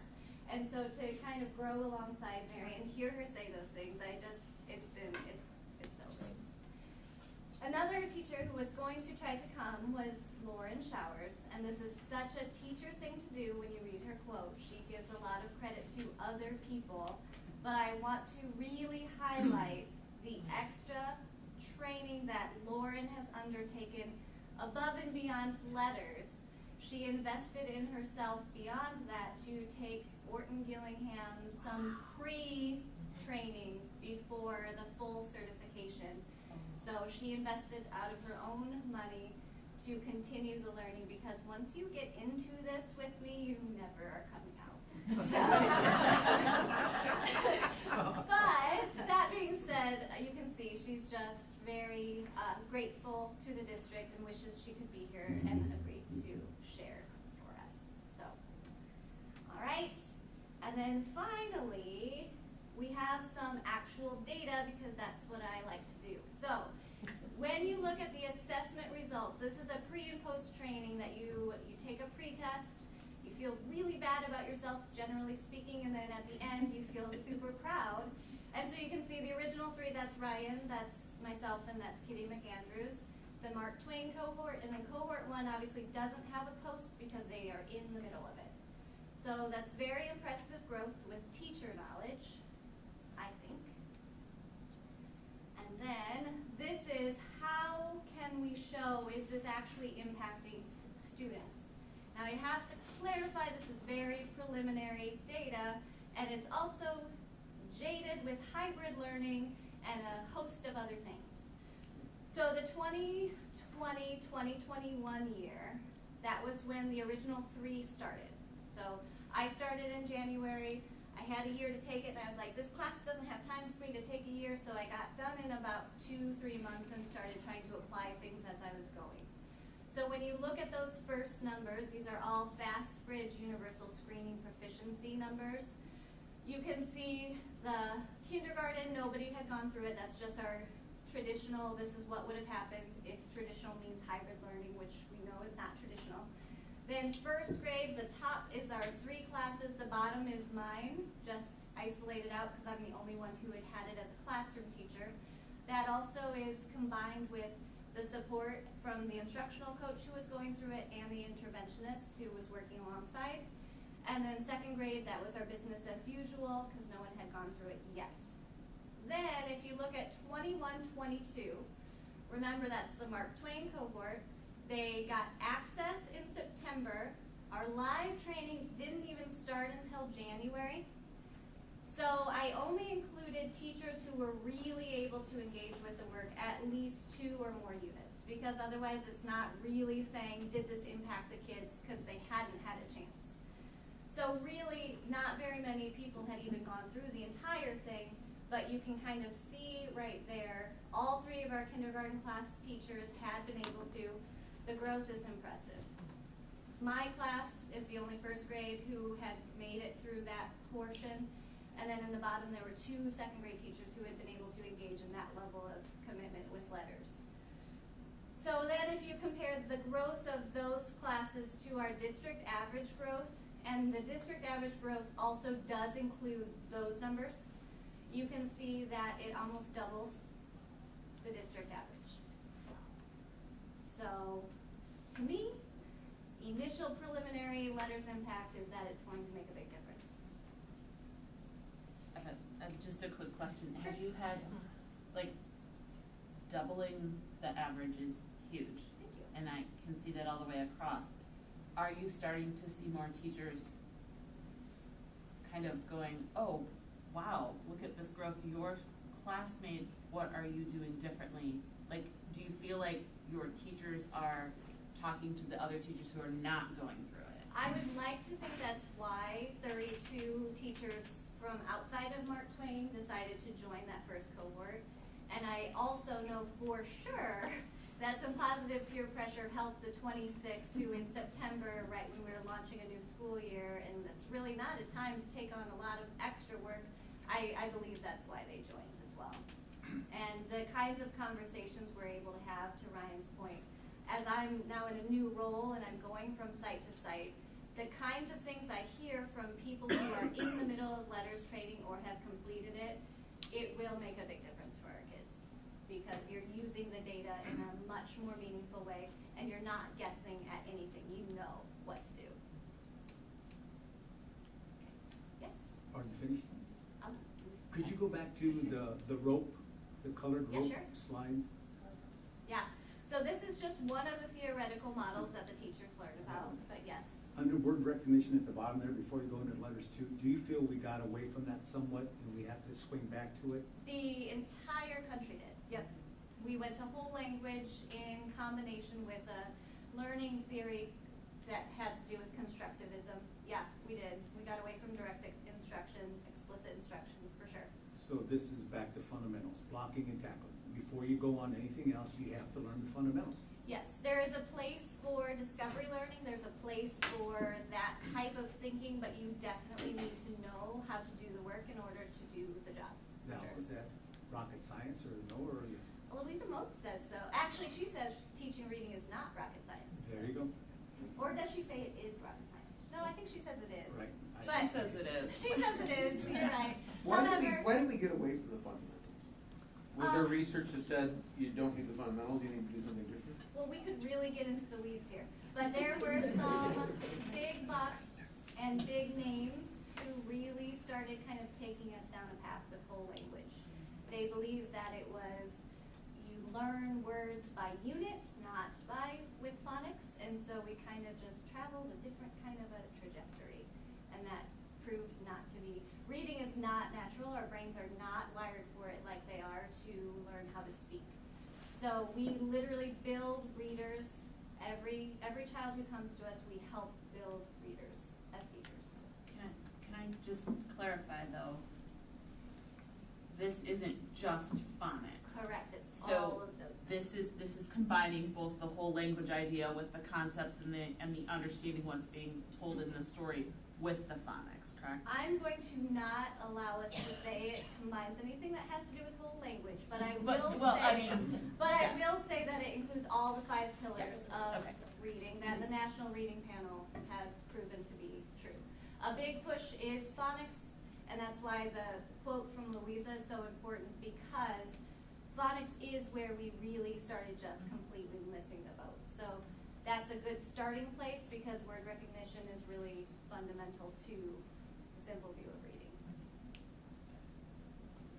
I'm gonna make a comment and Sure. then I have a question. I just wanna say I love that background knowledge piece right there. Some very smart person told me to read a book one time, Miss Eastman, all about reading and Yes. the history of reading and Which a lot one? of Probably Meaningful Differences? no, I don't remember what it was called. I read it several years ago, but Okay, that's okay. had all the history of what Yeah, you're sure. talking about, whole language, all that. Absolutely. And that background knowledge really, they talked about it a lot in that book, and giving kids not necessarily books that are like The Cat Runs Fast, where Right. you learned nothing.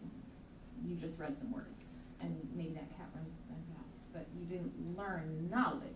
Right. And Well, so that piece was really interesting to me, how if you give a kid a book, they already know about baseball, and then you give them a book about baseball. Baseball study, yeah.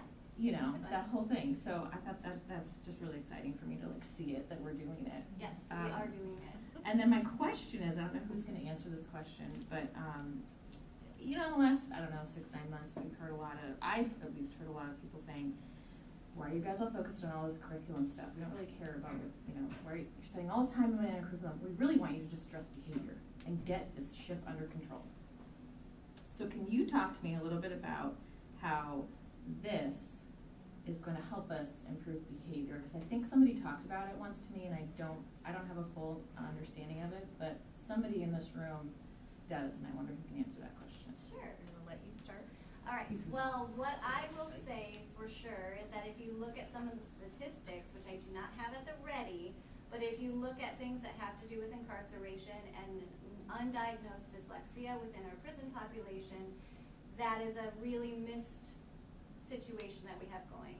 Illiteracy, I do not understand and I cannot fathom how you can be an adult and manage to have a really fulfilling life where you can do anything you want to if you are illiterate.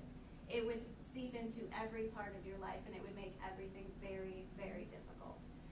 And so, to me, as I reflect for myself, in that first year when I thought I knew what I was doing and I went to work every day and something wasn't working for kids, some kids, then what I was really struck with was the frustration and the angst that I felt as an adult is how kids feel when they show up to school every day and they can't access our Tier 1 instruction. And then imagine doing that day after day and feeling like you can't access our core instruction. And then you get to middle school, high school, and by then, the teachers don't know how to reach you because the gaps are quite wide. So I believe that when we successfully instruct our children how to read, we will have less behaviors. And when we learn the teaching strategies that are included in letters that are very engaging, very explicit, best practices for engagement, we will have less behaviors, because if you give children space to fill time, they will, and it's not always in how we want them to do. So give them things that are going to make them successful and want to engage, and I think we will have less problems. But the only thing I would add to that, well said, thank you, is the efficacy piece, right? So when we build students' capacity, right, and success builds success, right? That self-esteem or that self-efficacy piece will strengthen. And when I feel better about myself, I'm less likely, and I'm getting reinforcement from the success I'm having in my academics, right? I'll be less likely to seek attention in other ways that might not be so pro-social. There is research on that as well. So it's both have to equally be addressed, right?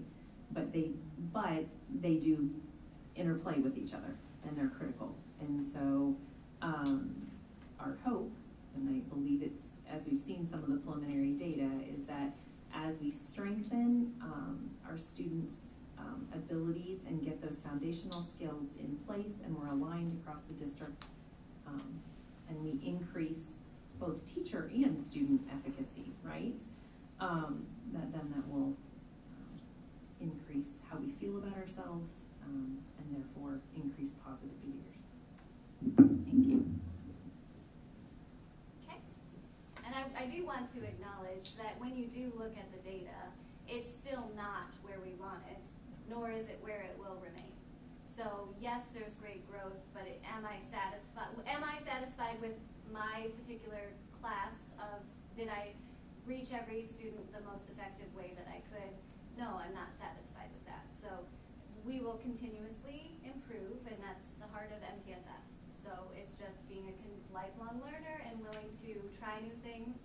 And as I watch our teachers take on new curricular materials and resources, they are ready to do that, even in a time that's, we're about up to here. So it's great. This again just reminding you that this aligns with the instructional coaching piece that we already have in place, the teacher leadership that we already have in place, and as we work to improve upon that, this will be a very critical way to help our teachers and our coaches too. So there's a chance where every participant chooses 3 specific case study students.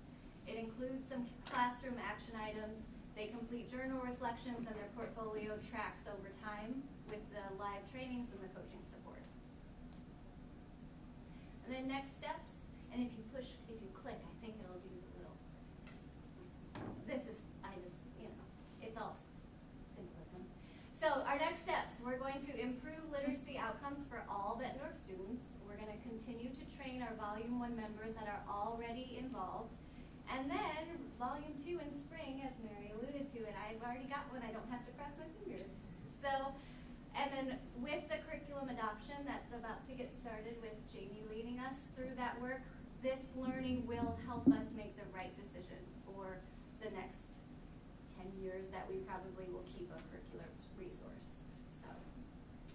So with that adoption, last year there was a committee that got started and launched to look at our ELA program. I think the last one that was adopted was Wonders, and it was adopted probably now almost 10 years ago. I think it was 8 years when I got here. Yeah. And so we knew it was time. A lot has changed in the world of literacy, as you heard tonight. We had a group of teachers, coaches, and administrators, the representative of all grade levels and all buildings that engaged in that work from about November until April. As this was getting started, and we were working with different teacher groups, I could sense that, and with all that was going on in the recent math adoption and science adoption, that we kind of stepped back and reflected, went to the teachers on that committee, and the consensus was we would slow the pilot down so that we can engage in this work, learn from this work, and apply, as her last bullet indicates, to the curriculum adoption process. And teachers overwhelmingly wanted that approach. So that committee was put on pause last April. We continued engaging in this work, and then we knew teachers were asking, so how do we bridge until we get a curriculum in place? With Rhonda's support and Ryan's, both of them, and coaches and administrators, we identified some additional resources that we have implemented this year that will support, even after an adoption, some intervention, but very research-driven resources. And so that Jamie is getting ready to launch that committee again here in the fall, and they will engage in the work. And also, as it turned out, several of the curriculums we were looking at were going through updates. And so if we had piloted this year and they had chosen one of those, we could have been piloting one that was already outdated, which is frustrating. So it all worked out great. And now we will have the benefit of this knowledge and lens to look through as they dig in to some viable curriculums to determine what do we think aligns with our vision for literacy the best, that we will then, the goal would be to pilot in 23-24 with a potential implementation by 24-25. And the great thing is that every site for the first time in quite a long time now does have access to a resource that supports those bottom strands. So as teachers are learning about one of the most frustrating things, and another thing that Caroline helped us with was she provided what we then realized we needed to implement what we were learning. Because one of the most frustrating things is to learn something that you know is best for kids and not have access to what you need to provide that to the kids. So all of our sites have that now, so that's very exciting. Here's the knowledge gap. Yes, of course it was. I was going, thank you, so, but yes, that's a great one. Do you have a grade? All right. Excellent. Thank you very much. You bet. Awesome. You bet. Awesome. Thank you. Thank you, Mary. Thank you, Rhonda. Thank you. Brings us to 5.02, August financials. Do I have a motion? We approve the August financials as presented. And a second. Second. Welcome, Bree. Thank you. Not nearly as tall as some of the people that have been up here, so we're just gonna adjust that. So starting with the August financials, we have 2 out of 3 statements. Next month, we'll see that final statement roll back out on the budget to act. So if you wanna start with the first one, Celeste. Thank you. So you can see, it looks like we are doing tremendously with revenues, but it's a little bit deceptive. Although we're up 43.5% in our general fund, you can see we had some negative amounts in the prior year. Those were just audit entries from the prior year where the revenue wasn't received in time in August. So the trend is where we would expect it to be for this year. If you look at fiscal 21, it's more in line with what we had seen there. Obviously, we don't have the large federal amounts because we haven't been pre-funded for our ESSER dollars. We're on a reimbursement basis now. In the expenditure section, you can see that we're down 5.8% over the same period last year. There's a number of different reasons for this. We've had some change in staffing, and then some of the staff that's been brought on board is less senior, so that's not as expensive. We do also have some vacancies in our salary line items. And then also the changes in our purchase services and those supplies. Just a change in spending with the ESSER dollars. We bought a lot of curriculum, as Rhonda alluded to prior, and so we don't the difference in those areas. And the next statement, we go for the supporting items. The management fund, you can see, is deficit spending. And again, August is always a little hard to see for those funds that receive revenue from mostly property taxes, because we haven't paid our property taxes yet in August, right? But we still have expenditures. And the way the management fund works is we get our bill for our insurance products up front, and so that's why we always make sure we've got the money in there to pay those July obligations. So although it is deficit spending, that will change as our property taxes come in. And the same is true for the sales tax fund. We will see some differences as those monthly revenues start to come in. I'll definitely keep y'all updated, because this year we'll actually receive sales tax as they come in instead of that allocated every quarter. We know what amount we'll receive. This is going to follow the ebb and flow of sales tax, so we're going to have to really watch the revenue in that fund. We had our last true-up payment here, and so now we'll be subject to those market variances, Christmas shopping, and those kinds of items. And then other thing to note is the PEPAL deficit spending. Again, that is a fund that's largely reliant on property taxes, so you'll see a shift as people start to pay their taxes. We'll still have the expenses, and we've got the money to pay for that. Although the debt service looks like it has a huge deficit amount, remember we pay our principal and interest in July, and then we pay interest again in January, which is why we do those monthly transfers every month, and why the cash was there to pay that July principal and interest payment. The nutrition fund, we will be watching closely this year. We're already working with Miley and Dr. Morse on this. We are rolling our lunch program back online. Students are having to pay for lunches this year, and so we are managing some of those student balances and also some of the supply demand issues with the higher cost of product. And then we're also reviewing the balance overall. We'll get into it more in our certified annual report. We do have a fund balance that is more than what we would normally see in the nutrition fund. Part of that is just, it's been very hard with the federal reimbursement program, with the supply shortages, with the increased cost of supplies, to really level that fund out and manage it like we would. But we're aware, and we're definitely looking into that.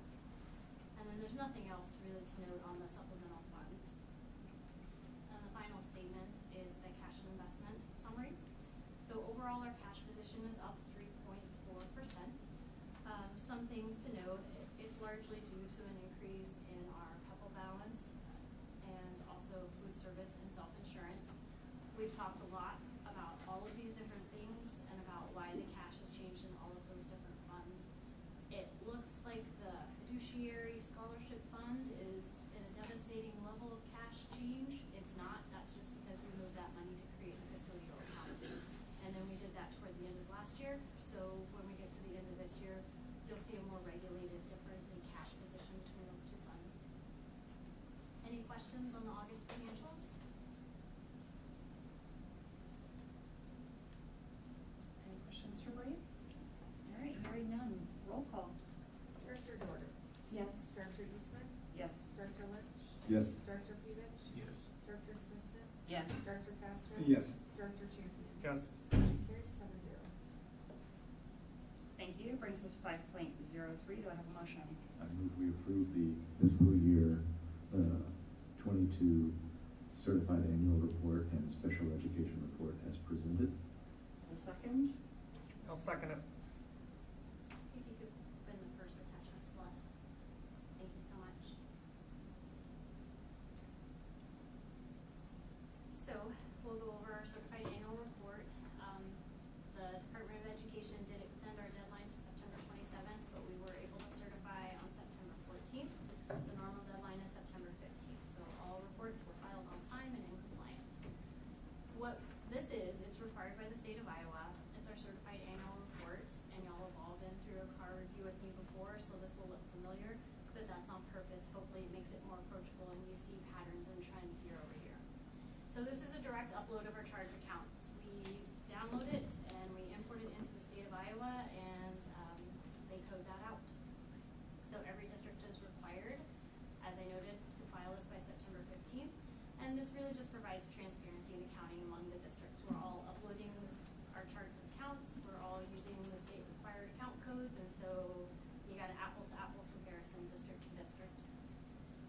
next slide, this shows our revenue trend year over year.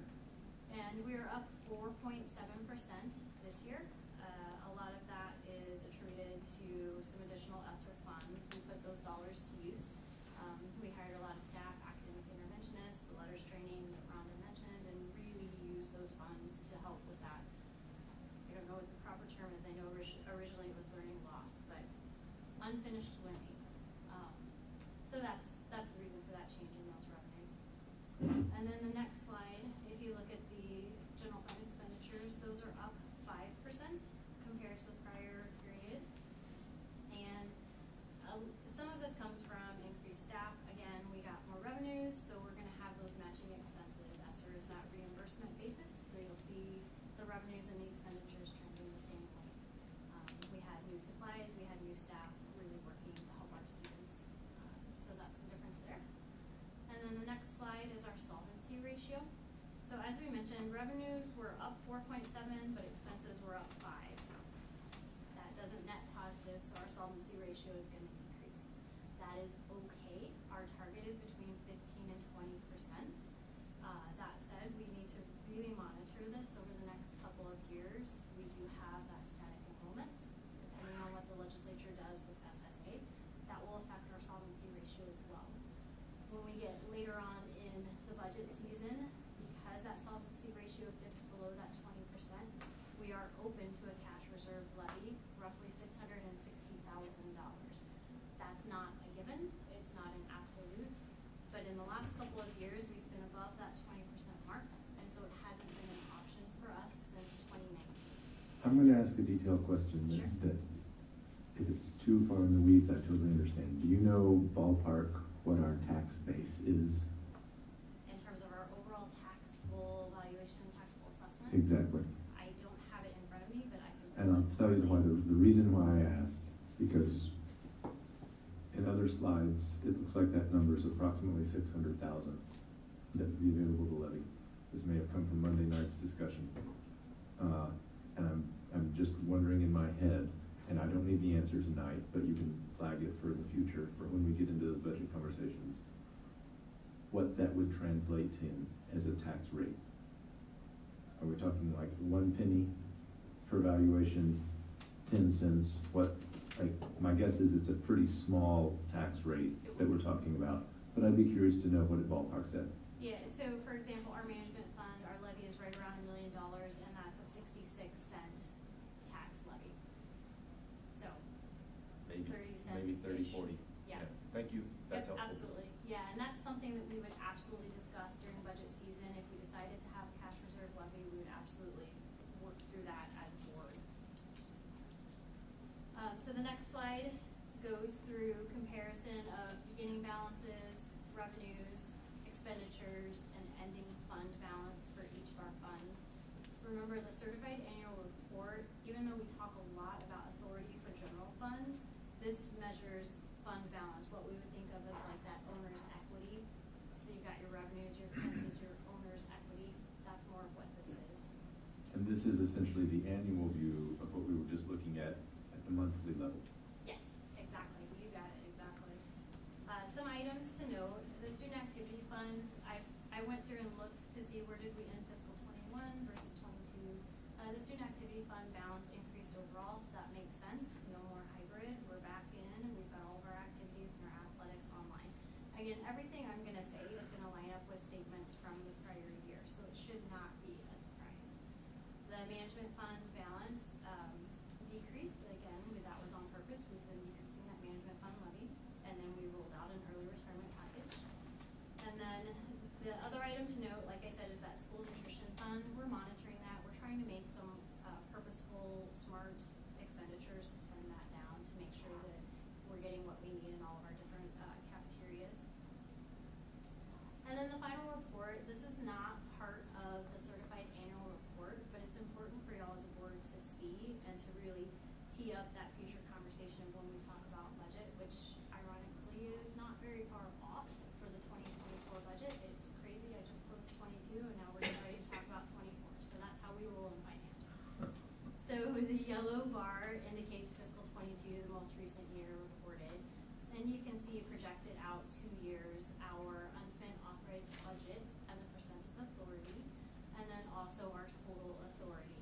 So the total authority remains fairly high for 23 and 24 because we still have ESSER dollars to spend down. So that increases our authority.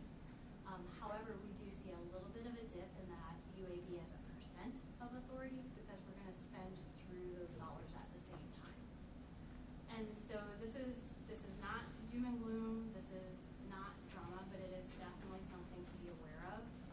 Like I mentioned earlier, we've got static enrollments, and we don't know what SSA is going to do. I remember the days of 4%, but I think they all gone. Well, go ahead, you go first. I have a couple questions. Sure. What would this look like? I know there'd be a lot of assumptions, but if you went out 5 or 10 years. So I do have that, and that's something that Dr. Morse and I review. When we get more into the budget season, that's definitely something that we would look at and talk about. Those numbers are going to be more of a reality. We're going to know our certified enrollment here next week, which is insane. We're also going to know potential SSA numbers, what our economy is doing, and so it'll be more fine-tuned projection. That's why I only take it out 2 years for this. Okay, then my second question, if you went back a slide, Sure. you don't have to go back, but our management fund, is that still too high? We want that lower, don't we? Our balance is over 5 million, and our annual obligations are right around $1 million. So is it too high? It is higher than it needs to be to meet our current obligations. Thank you. But that's something we've discussed during budget. Yeah, and we've been very cognizant. And So levies. every year our total levy has dropped, and we've dropped that management levy with it. Several times. We knew that early retirement was on the horizon, and so that can quickly pull into that balance. And then we also are using Utility. that levy Yeah. to help offset the utility. For the Wood River Energy, correct. So that's a new expense into our management fund that wasn't there before, and a savings to our general fund, which will help this. You can do that with management fund? With the That Wood was- River Energy program, it is an insurance product, and since it is an insurance product, you can take it out of management fund. Yep. That's So part there of you why go. we were so You excited mentioned about it. that You noted that in last year's numbers, revenues were up 4.7 and expenses were up 5.0, and that could be a matter of some concern. But in the same year, our unspent authorized balance increased, which tells me that at the Yeah, moment, we're- there's not a concern to be had. No, Am I no, reading there's- that correctly? Correct, yeah, like I said, this is not in any way doom and gloom. We are very proactive in terms of the conversations, the long-term planning conversations that we have are invaluable for this piece. And we've had a massive infusion of COVID-related funding. We have, yeah, we've had a lot of money coming into our district, which we've used, and as Rhonda pointed out, from a finance perspective, I'm not a reading professional, but obviously it's going to good use, and it's helping our students. Just Bree, if you get a little short in any of those funds, just contact student council. I'm sure they could help you out with the way they're fundraising machines. They could do it, right? Silos, Director Castro, silos. Any other questions for Bree? All right, hearing none, roll call. Director Eastman? Yes. Director Lynch? Yes. Director Pevich? Yes. Director Smithson? Yes. Director Castro? Yes. Director Champion? Yes. Director Golder? Yes. Motion carried 7-0. Thank you, that brings us to 5.04. I move we approve the allowable growth request of $587,663.78 for the fiscal year 21 special education deficit as presented. And a second, please. I will second that. And actually, if I could ask for an amended motion, the actual amount is $590,759.29. It looks like the prior year information was loaded. I'm looking for the number on my It's screen. Either right behind. I would like to amend my motion. I hope my second will accept it to make that $590,759.29. Thank you, ma'am. Is that the correct? Yes? Yes. Yes, I will certainly accept that. Okay. If you wouldn't mind just scrolling up a little bit, Celeste, just so we can see we're in the right year, 21-22, so we're in the right year, just to verify. So this is our special ed deficit, and if we can actually, if you wouldn't mind, Celeste, going back to the agenda and pulling up the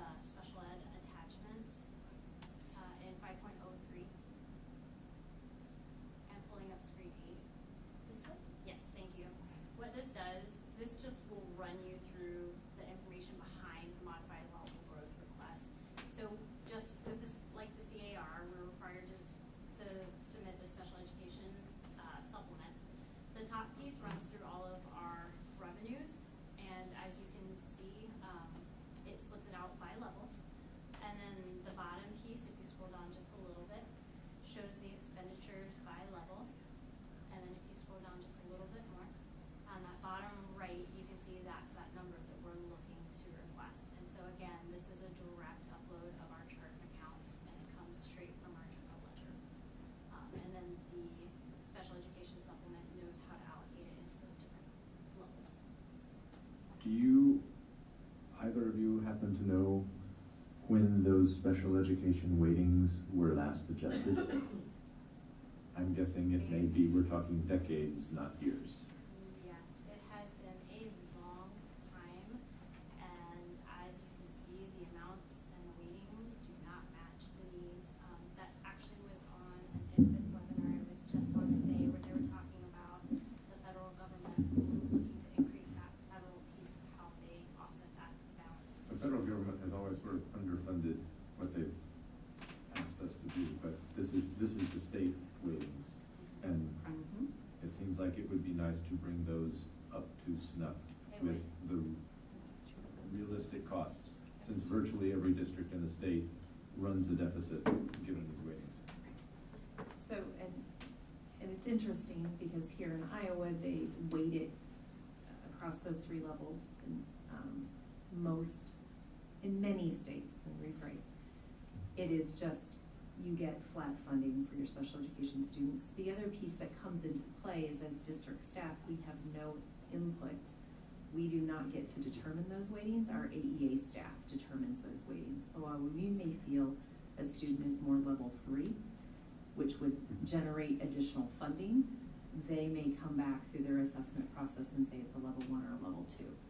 And so there's some uniquenesses to how this is done from a finance standpoint, and even from an identification standpoint here.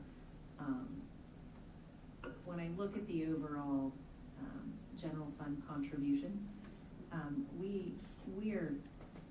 we're doing as good of a job as can be expected. We're very mindful of those expenses and try to be very prudent with that. That's not, I mean, it is a lot of money, please don't get me wrong, but there are other districts both in our state and out of our state that would have 2 to 3 times higher entitlements.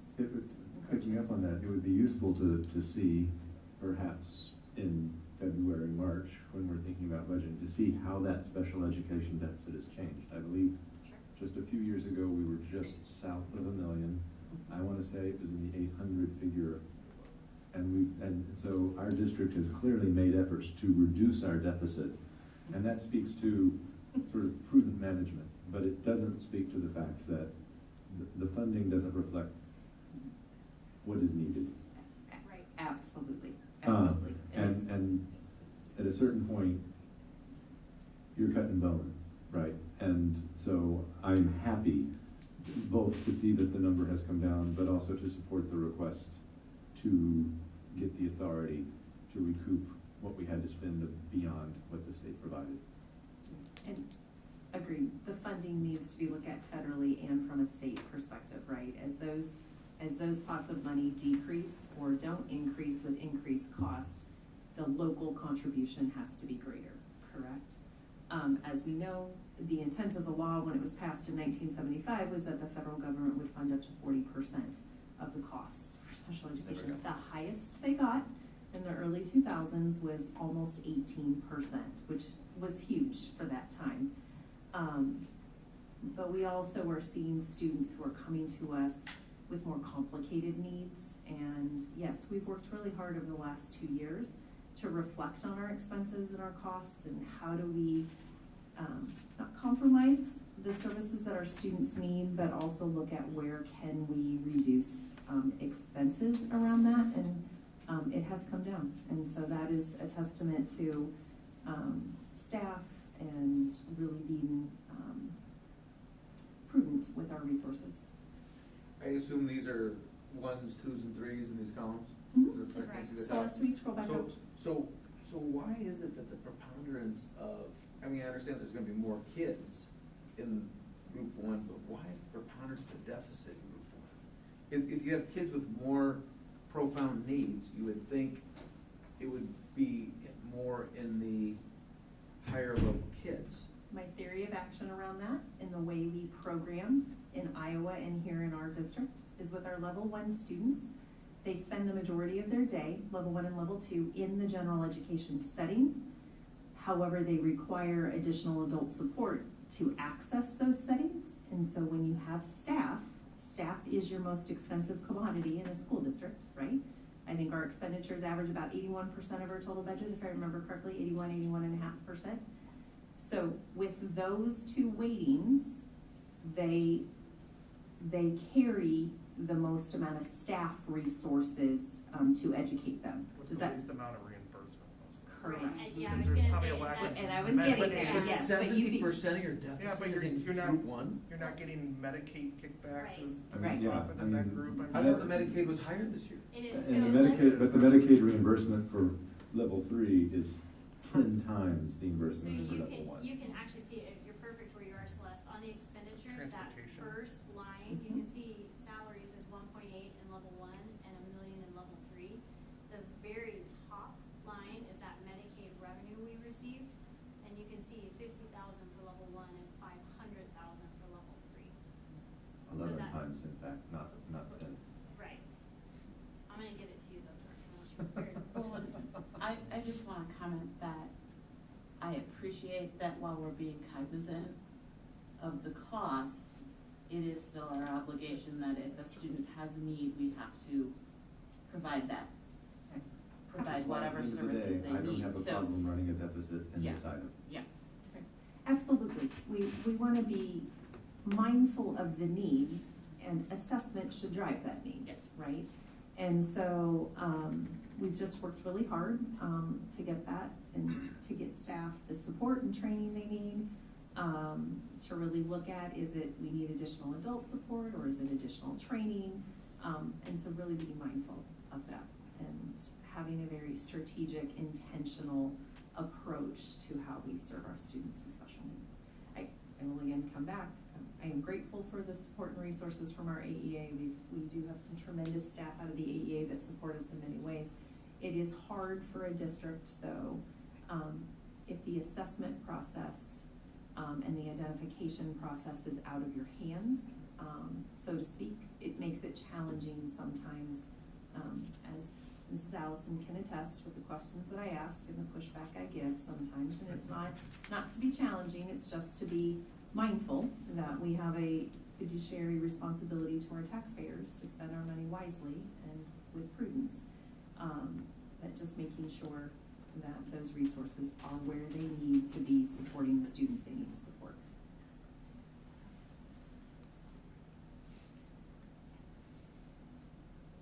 Thanks, Bree, for all your patience with our questions. No, they're fantastic questions. Any other questions?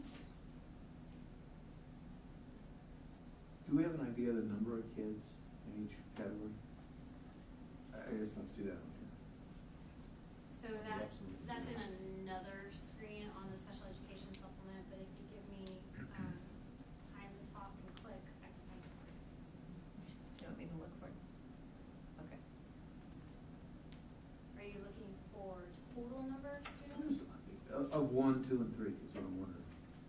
So for our 21-22 count, for level 1, we had 180 students. For level 2, now I'm gonna give you full numbers, I'm not gonna do the points. For level 2, we had 133, and level 3, we had 167. So 180, 130, 160.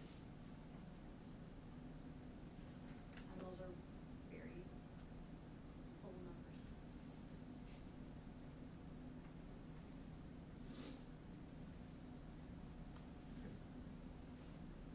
Any other questions? Does that cover everything, Bree, for?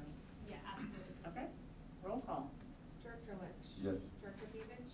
Yes. Director Swisston? Yes. Director Castro? Yes. Director Champion? Yes. Director Dorder? Yes. Director Eastman? Yes. Motion carried 7-0. Brings us to 5.05. Do I have a motion? I move we approve the 2021-2022 interfund borrowing resolution. Second. Welcome back. Thank you. Should have just said the Bree board I meeting. know, it is a little bit. Can we amend the motion to be 22-23? Yes, Yes, I will withdraw that motion as my second consents and move that we approve the 2022-2023. We were doing the 22 finances, We so were. it seemed right to me. Yep. Interfund borrowing resolution. Will you re-second it? Yes, second. There's nothing to explain on this. We do this every year. I don't anticipate that we will need it, but if for some reason any fund were short, this gives us the authority to borrow between funds. And the language is updated to have that repaid by October 1st, and that is according to the newly revised board policy. Any questions? No, this just provides you the ability to do it. If you were to do it, we'd always be notified. Absolutely. Yep, thank you. Roll call. Director Fevich. Yes. Director Smithson. Yes. Director Castro. Yes. Director Champion. Yes. Director Dorner. Yes. Director Eastman. Yes. Director Lynch. Yes. Motion carried 7-0. Thank you. Brings us 5.06. Do I have a motion? I will make a motion to approve 5.06, close activity fund accounts listed and move into the appropriate funds as recommended. And a second. Second. Second. Oh, well. A second. Take it away, Bree. Perfect. So what we're doing, this is the last piece of that CASB 84 requirement to move things where they need to go. I want to say thank you very much to Sarah Rock for her help researching this. She researched years of activity and history to make sure that we were getting things where they needed to go. Right now, what we have in our activity fund are accounts that are not activity fund accounts. For example, if you see GW or PN, those are the initials for the school. The bookstore, that's like back in the day where you would sell pencils and then, you know, you would give your quarter for your grape smelling pencil, and then that's how that money got in there. That's not a student activity group or club. It is money that belongs to Grant Wood, but it's more appropriately held in the general fund as an additional source of revenue for them, or an additional resource for expenditures. So that's what these requests are doing, is they're moving items out of the activity fund that are not related to an activity group, club, or athletic club, and moving them into the appropriate fund. So for example, we hold the middle school parent link account. We hold that in trust for the parent link group. They are not a student activity group. They are a parent organization. It's absolutely okay that we hold their money, but we are acting as custodian for those accounts. And so that's why they're moving into the custodial fund. And so one of the questions I had for you was, this in no way changes sort of the purpose or the control of those monies. I mean, if you look, the parent link at the middle school, the fine arts, there's some significant funds there. Correct. And those are still designated for those purposes. Absolutely. We are merely shifting them from activities fund to either general or custodial. Yes. Yeah, and we will likely use that same, so we use project codes to identify different groups, football, basketball, parent link. We will likely use that same project code in the appropriate fund, so it's easy to trace from year to year, and it's just a one-to-one transfer. It's merely, I take this pot of money and put it over here where it belongs. But all of these They'll roll several from- dozen pots are still siloed for their purposes. Correct, yep, they'll Thank roll you. from year to year and be applied in the same capacity. Any other questions? Roll call. Director Smithson. Yes. Director Castro. Yes. Director Champion. Yes. Director Dorner. Yes. Director Eastman. Yes. Director Lynch. Yes. Director Fevich. Yes. Motion carried 7-0. This is 5.07. Do I have a motion?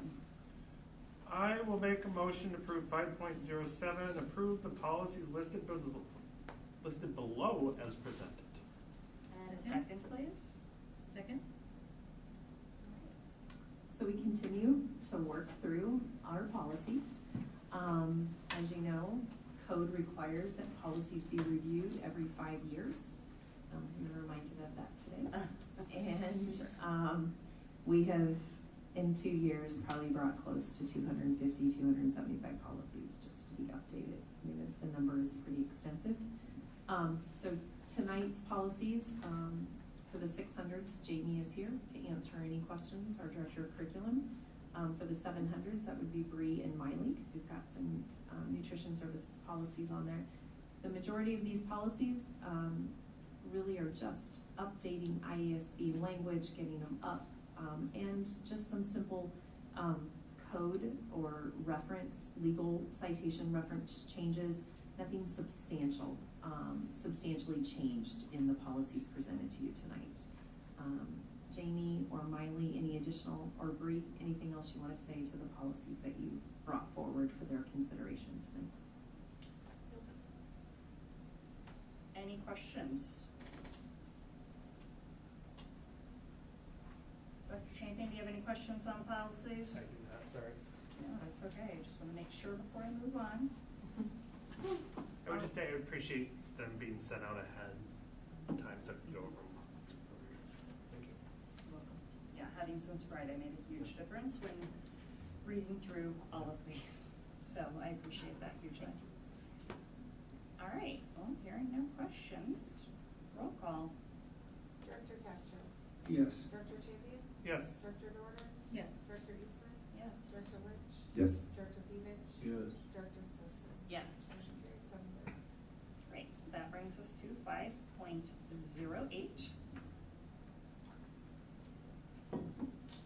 There is no motion because it's just No discussion. motion, just discussion. So as you all asked at our last board meeting, we have brought the 3 policies that you currently have related to public comment, public input. And so these are here tonight in their current form, so that you all, we can engage in conversation around, are there any changes that you want to be made? And if so, what would that look like?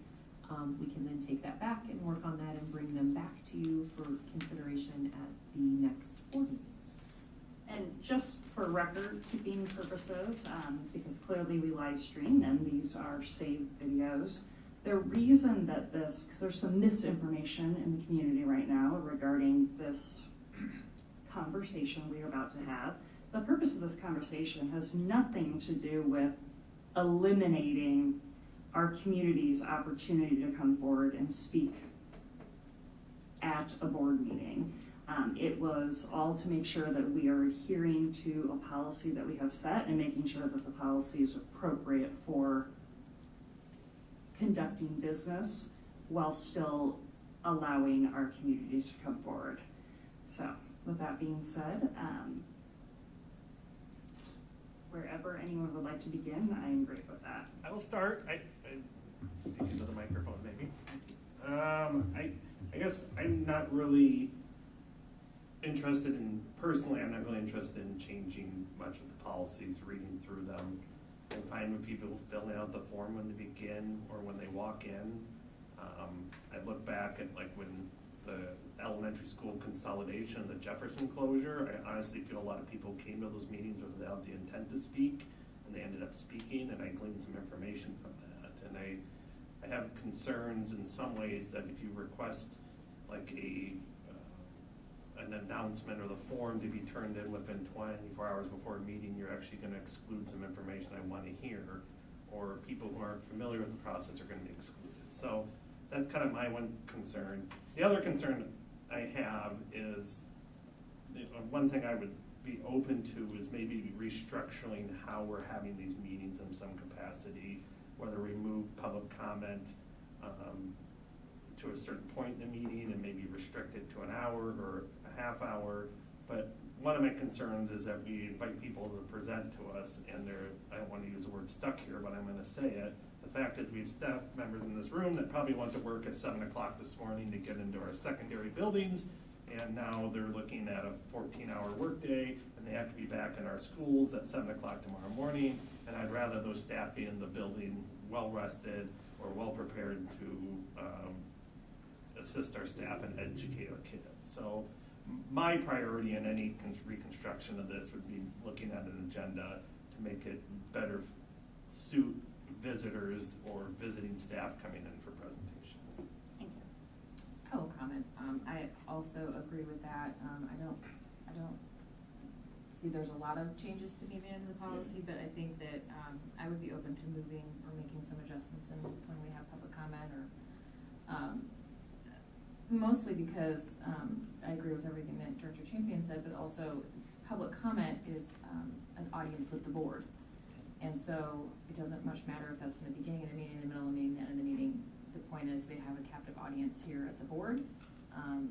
And, you know, that's what the public comment portion is for. And I think, people who wanna log in and live stream our meetings, you know, they wanna see the meeting. They wanna, they wanna see the presentations that we had planned, what's going on in the district, the superintendent's report, and all of those things. And so I think the priority of the board is to conduct the board meeting. And then also, you know, as an additional priority, but could come after such, would be public comment.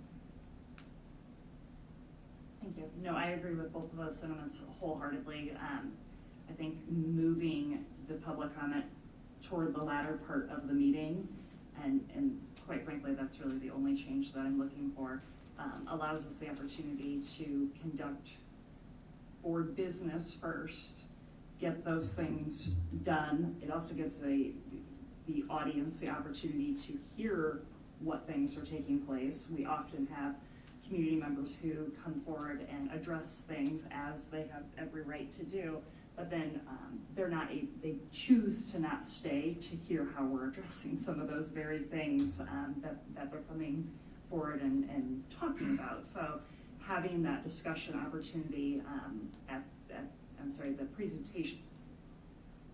I'm sorry. Having the opportunity to address the board at the end of the meeting after they've heard everything that we're doing, I think would benefit the community greatly. Is there a policy that dictates the structure of our meeting? No, and actually, because I wondered that also, and if you recall, there are lots of times where we move public comment from the beginning of the meeting to other and we do that if the agenda is set, because there's students coming and whatever, we want to get them through, and then we proceed with public comment later. So it is a precedent that we have put it in different time periods of the meeting, historically speaking. Okay, I actually agree with that idea of moving where public comment is. My only other comment is that this policy on citizen participation 213 was just revised and reapproved in 2018, and it states, citizens wishing to address the board during public comment must notify the board secretary prior to the board meeting. It does not say 24 hours ahead, it says prior to the board meeting.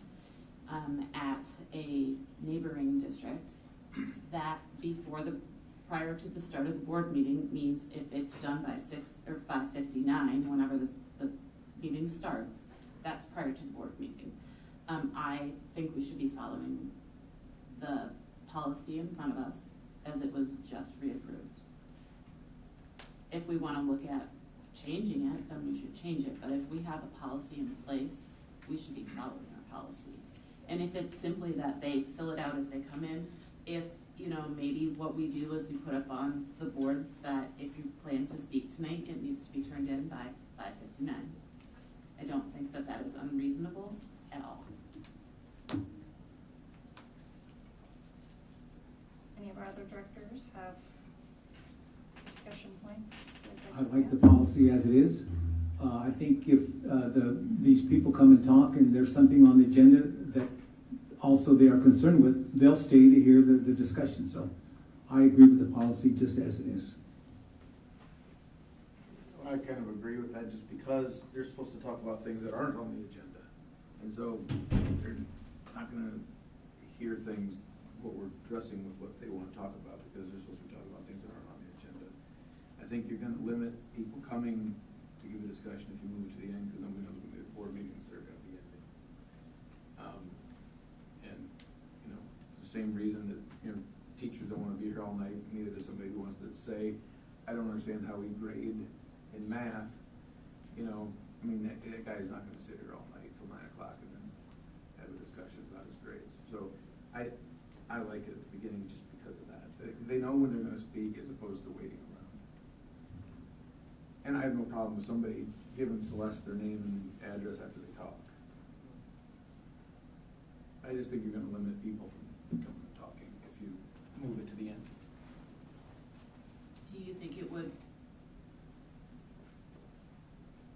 do you think that having someone sign up before the meeting because they have decided that they're gonna speak is going to, I don't know. Well, that's not a hill to die on for me. I guess I don't care when they turn into sluts, but I don't know I why just- it's a big Otherwise, deal we to need do it after make- they talk. Otherwise, we need to make an adjustment to, Yeah, I because mean, that is not because what it's our. not, I mean, if No, we I- like the policy policy as written, says. then we should adhere to the policy. And No, that's I what my understand, goal and is. like I say, that's not a hill for me. I don't care when they Yeah. turn it into sluts, but like I say, I also don't care if they just turn it in after they get done talking. Well, So would you like to amend the policy to state that? Which I mean, can't sure, be but I changed. mean, like I say, that's not, I just don't, I'm just not sure it should be moved to the end of the meeting. What do you think, like I don't wanna use the word hybrid, kind of, you know, we generally have at least an hour of presentations in business. Could you move public comment to 7? And then we could, if there was presentations, it could get done from 6 to 7. Or if there's filler, we could easily, like if Bree or like if there was a shorter thing, we could fit it in beforehand. You know, and just, and maybe you're trying to fix something that necessarily can't be fixed. I'm just trying to find some. That's an interesting idea. My I only was apprehension, thinking though- about this, I was thinking about Having the them a set the time to concern talk. about waiting till the end.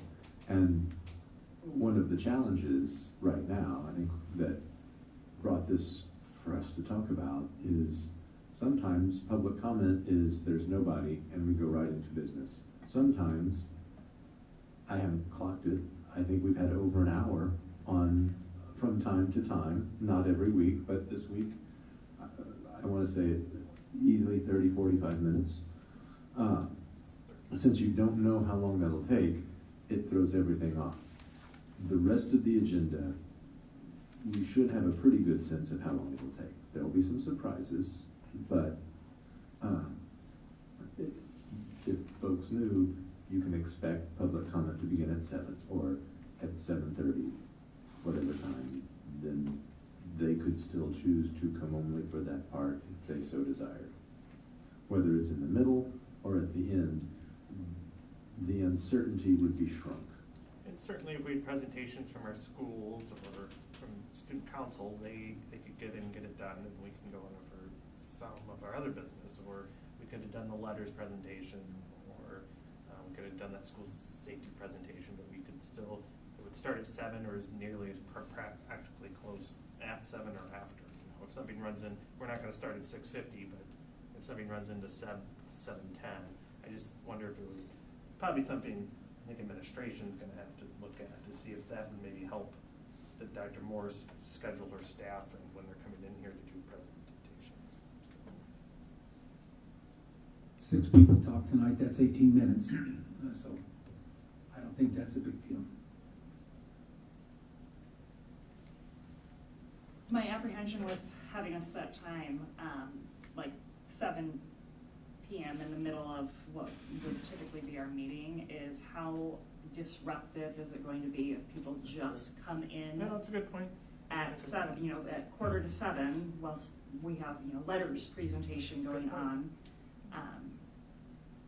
So I just don't know how realistic that option would be. And what I'm hoping, number one, what we need to accomplish out of this discussion is giving some guiding language for Dr. Morris to, if we are making adjustments to the policy, what is that going to be? And then when we have the policy set, adhering to the policy. The only thing I would say is, me personally, I'm never gonna, what is the term you use? It's not the hill I'm gonna die on. If somebody gets a form turned in, I don't wanna tell them that they have to. I think at some points, there's times where people decide they wanna say something, or they may be on the fence. I don't wanna remove that possibility personally. And that would require, like, So that's our active, I would rather a policy state that a form will be turned in opposed to a time frame.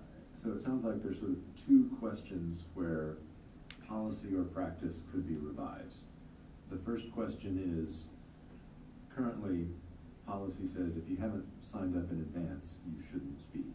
And you have concerns about people being able to choose to speak once they're at the meeting.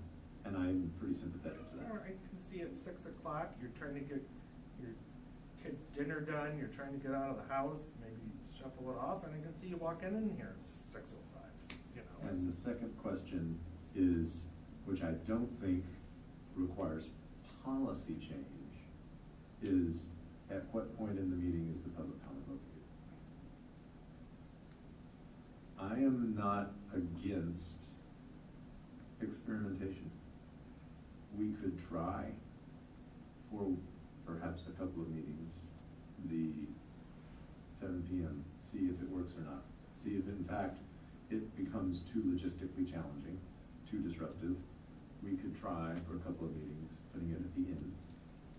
And then we might want to reconsider after we've done that. I threw out the 7 p.m. idea, and with Becca's comment, I think it's a terrible idea. After she brought up the disruptions, I've just realized I had an absolutely terrible idea. So Which is I would not be maybe- supportive of that. Maybe we want to experiment with a different time and see what we think.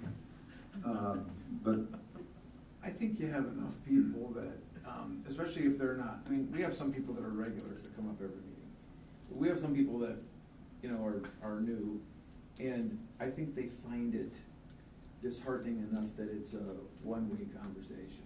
I mean, I think some of them wanna have a conversation, you know, they want a response from us, and they don't get that. And, you know, so they Let's set find it, it. because it's recorded, make it clear that they don't get a response because we legally cannot provide them. No, I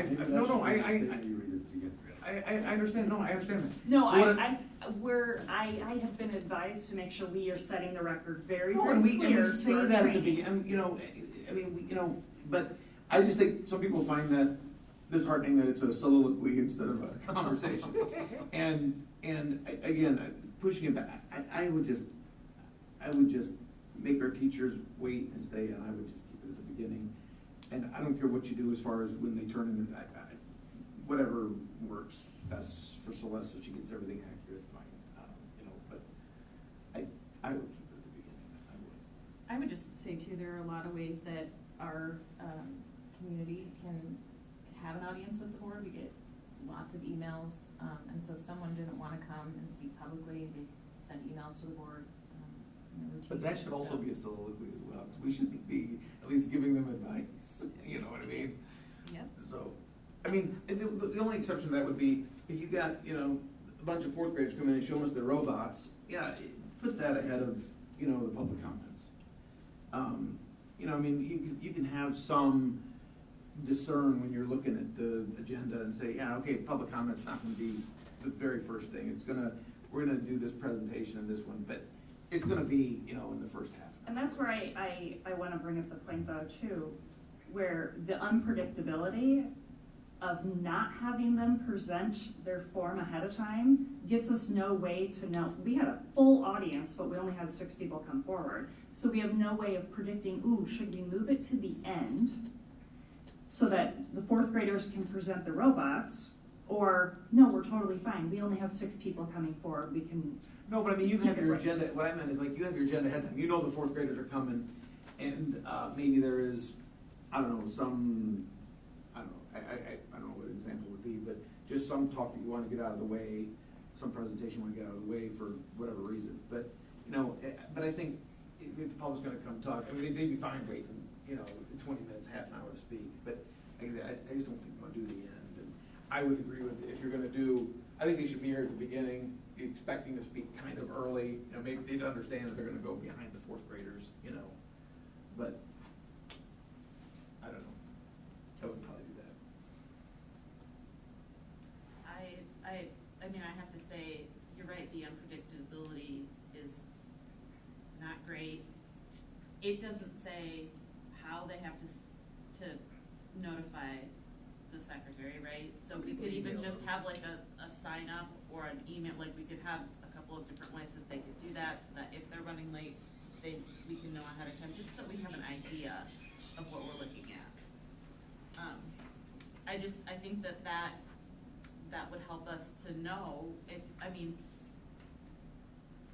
yeah, we might know that we have fourth graders coming in or whatever, but we also might know that we have, you know, a presentation by another person who is a guest or, you know, something like that, that we might need to move forward if we know we have, you know, 10, And you know that 15 ahead of people. time, you know, that'd be on the Right. agenda. You know, so Right, you- but, you- I mean, I think that, I mean, I think people should have to at least sign in ahead of time, so You that could, we can you call could put in them your talk, in you order. could say, you could leave a notepad up there with Exactly, name and that's- address I and mean- say, and put in your speech, you know, you can't name any employees by name, and by the way, after you give your comments, take that sheet, write it down, and hand it to that nice lady over there. You know, you can just add that to your talk. And then everybody signs up. Anything else? I would like to comment on the time limit of 3 minutes. I just believe that if we are gonna limit anyone to 3 minutes, we limit everyone to 3 minutes. If we're gonna let anyone go over 3 minutes, we let everyone go over 3 minutes. This notion that anyone has a really important thing to say, so I need to go over 3 minutes. Every single person who comes and makes a comment at that podium is equally important, and so I would just like to say, if we're gonna give them 3 minutes, it's 3 minutes. If it's more than 3 minutes, they get however long we give them. Everybody, across the board.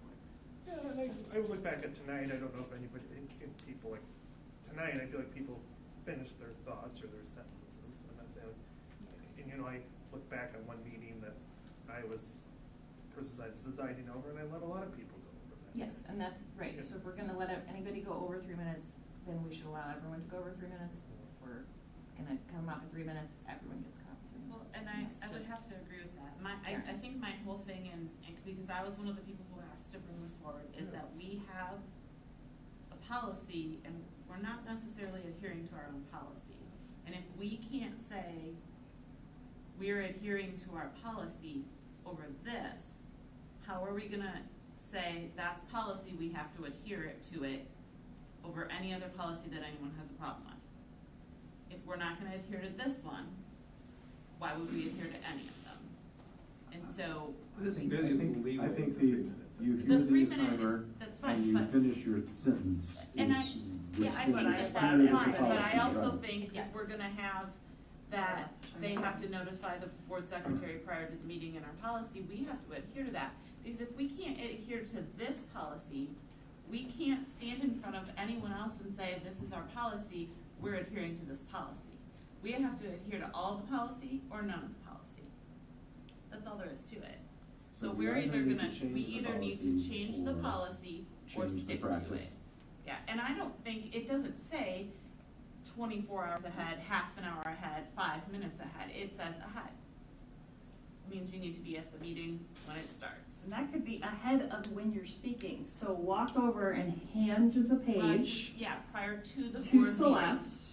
I don't think, it doesn't stipulate before the board meeting. Does it? Notify the board secretary prior to the board Prior meeting. to the board meeting. It does say prior to. It does say prior to So the board we could meeting. amend that to prior to or during the meeting. Prior Prior to to addressing public the comment. board. Prior to, yeah. Prior to the start of public comment. I mean, would we're be getting- fine with yeah, that, that's- but again. But I know we're getting into semantics, but we need to have a policy set, we need to follow Well, it. take that out completely, and just add to your, just take when you notify the board that you're gonna talk, just take that out completely, and just say in your comment, take that piece of paper, and write down your name and number, your address, and And when maybe you're just done put a talking, and state in the form is there. the form's right there on It's the there so podium. we can accurate. Yeah, it's just so we have an accurate I mean, record that's of who's what- talking, and just take when you notify, Yeah, take I it out. mean, if that's what we wanna do, that's fine, but like I said, my issue is if we have a policy, we have to adhere to the policy. So, Where we're clearly not adhering to it. Is there any desire to set a sort of a total time limit of 10 Many speakers boards- per meeting Many or boards in the state something of like Iowa that? do. yes. And I don't have a problem with that, because some people just repeat. If we're gonna keep it in the beginning of the meeting, then I think the time I limit think is time limit would fantastic. be If we move it to the Or, end of the or a meeting. number of speakers limit, which is essentially the same the same thing, thing, except yes. I 3 would minutes like- and someone has 2 or 3 seconds and somebody Yeah. only needs 2 minutes. Yeah, I mean, I would be open to looking at what other districts or councils are doing on that matter in the area. We could, I'm sure we could find that out. I know what Davenport does, I don't know what Peggy does. But I also don't want that to be rigid to the point, like, people do repeat, but if we're having, and somebody could be called community forum, but sometimes things do come up. that, Well- You know, like, I can't imagine, and I don't wanna keep bringing it up, but I can't imagine reducing it, like, when we're looking at consolidating two elementary schools, I can't imagine if. No, there are clearly cases where we need to Just not like the do that. 3 minutes, we have leeway in We- there. we It says, could, you know, yeah. Or we could we structure use our it. own discretion and, Yes. and we can expect, Alright. but we can say, we plan on no more than 30 minutes of this. You know, where there may be exceptions where that would be relaxed. but- Yeah, Where if you have- know you're where you having have multiple that public kind of an comment issue. items. Item 1, 30 minutes, item 2, 30 minutes, item 3. I No, don't thank think, you, at the end of the meeting, and have it go as long as we want. yeah. Well, but you know, I do think that that's one of those cases where if you know you're consolidating schools and you have a lot of people that need to speak, When you're and having you a know public you're gonna forum. have, you could either have a public forum, Well, the yes, meetings were still busy. Or that's when you put them at the end. or that's That's when you that's put 'em when in you there. say, because we know we have such a large amount of people here who have already signed up, you know, that's why you sign up, that's why that signing up ahead of time is helpful. If you know you have 40 people who wanna speak, you move that time limit too. Would the board be comfortable with, because I wanna resolve each piece of this, obviously there's two pieces, right? When it comes to the form that Celeste needs to have accurate information and that our board secretary uses, what if they submit it prior to speaking? Which means, oh, I wanna talk, they can grab one out of the corner and they hand it in. They can do it completely, I mean, it can be spur of the moment, here you go. Problem is, that doesn't always happen though. And There's that- multiple and that's- times where it's the same people who just won't fill this out. And they refuse to No do matter it. how many times Celeste asks them, we have them set up all over, and people just. They refuse. They will So, not fill it out. They need to fill it out And though, right? Celeste can't track down everyone in the middle of Yeah. the meeting to try to get a form. Dylan's putting that up. Yeah. And the other thing is, if they speak more than one time, do they fill out a second form and then a third form? We've had times where people come out multiple times I know. in a meeting.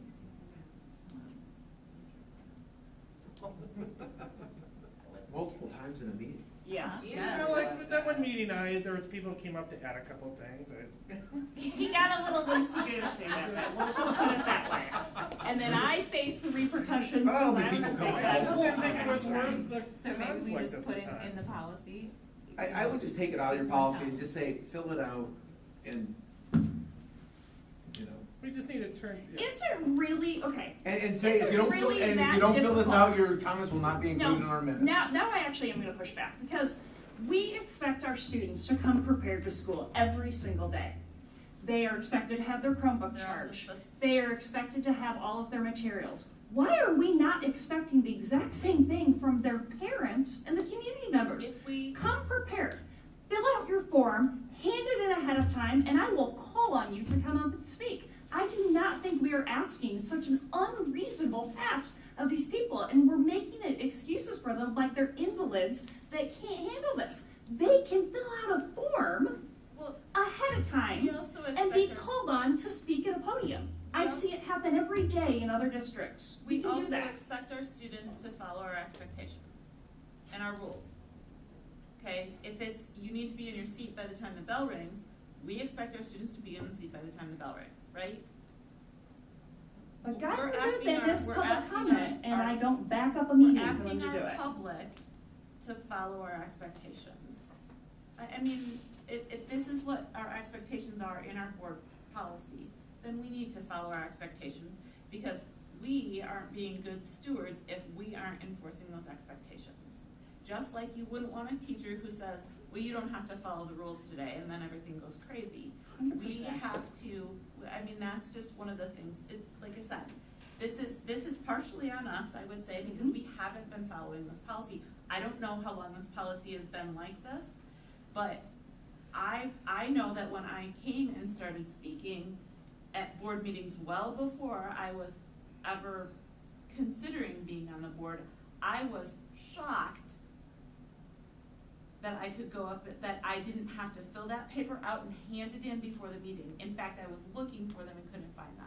And I was like, what do you mean I don't have to fill it out till I go up there? It says in your board policy I have to fill it out. So I guess, you know, that's my thing. It might be a change for our community, but we're asking them to follow the same expectations that they expect us to follow, which is to follow the policy. And we're we not expect our preventing students to follow people the from policy. speaking. No, we're not preventing people from But I'd like us to be able to conduct board business, what we were primarily elected to do, conduct board business, and then have the ear of, our community will have the ear of the board then at the end of the meeting to speak to us and speak at us, because it's not a conversation, to speak at us.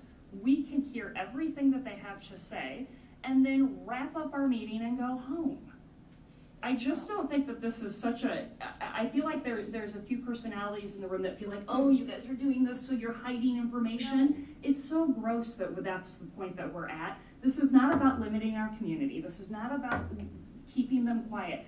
Parents have every right, and community members have every right to come forward and speak at board meetings. But nothing says that they get to do it for 2 hours, unlimited time at the beginning of every meeting. So look So at let's the note fix at it. the bottom of our policy. It says, members of the public do not have a legal right to participate in board meetings. Boards need to make a determination how best, if at all, to involve them in their public board meetings. There is no one here that has said that people should not be able to come and speak. No one has said that. I want to make that very clear. There is no one here that has said that the public should not come and speak. We do need to hear from them, right? But our policy is very clear.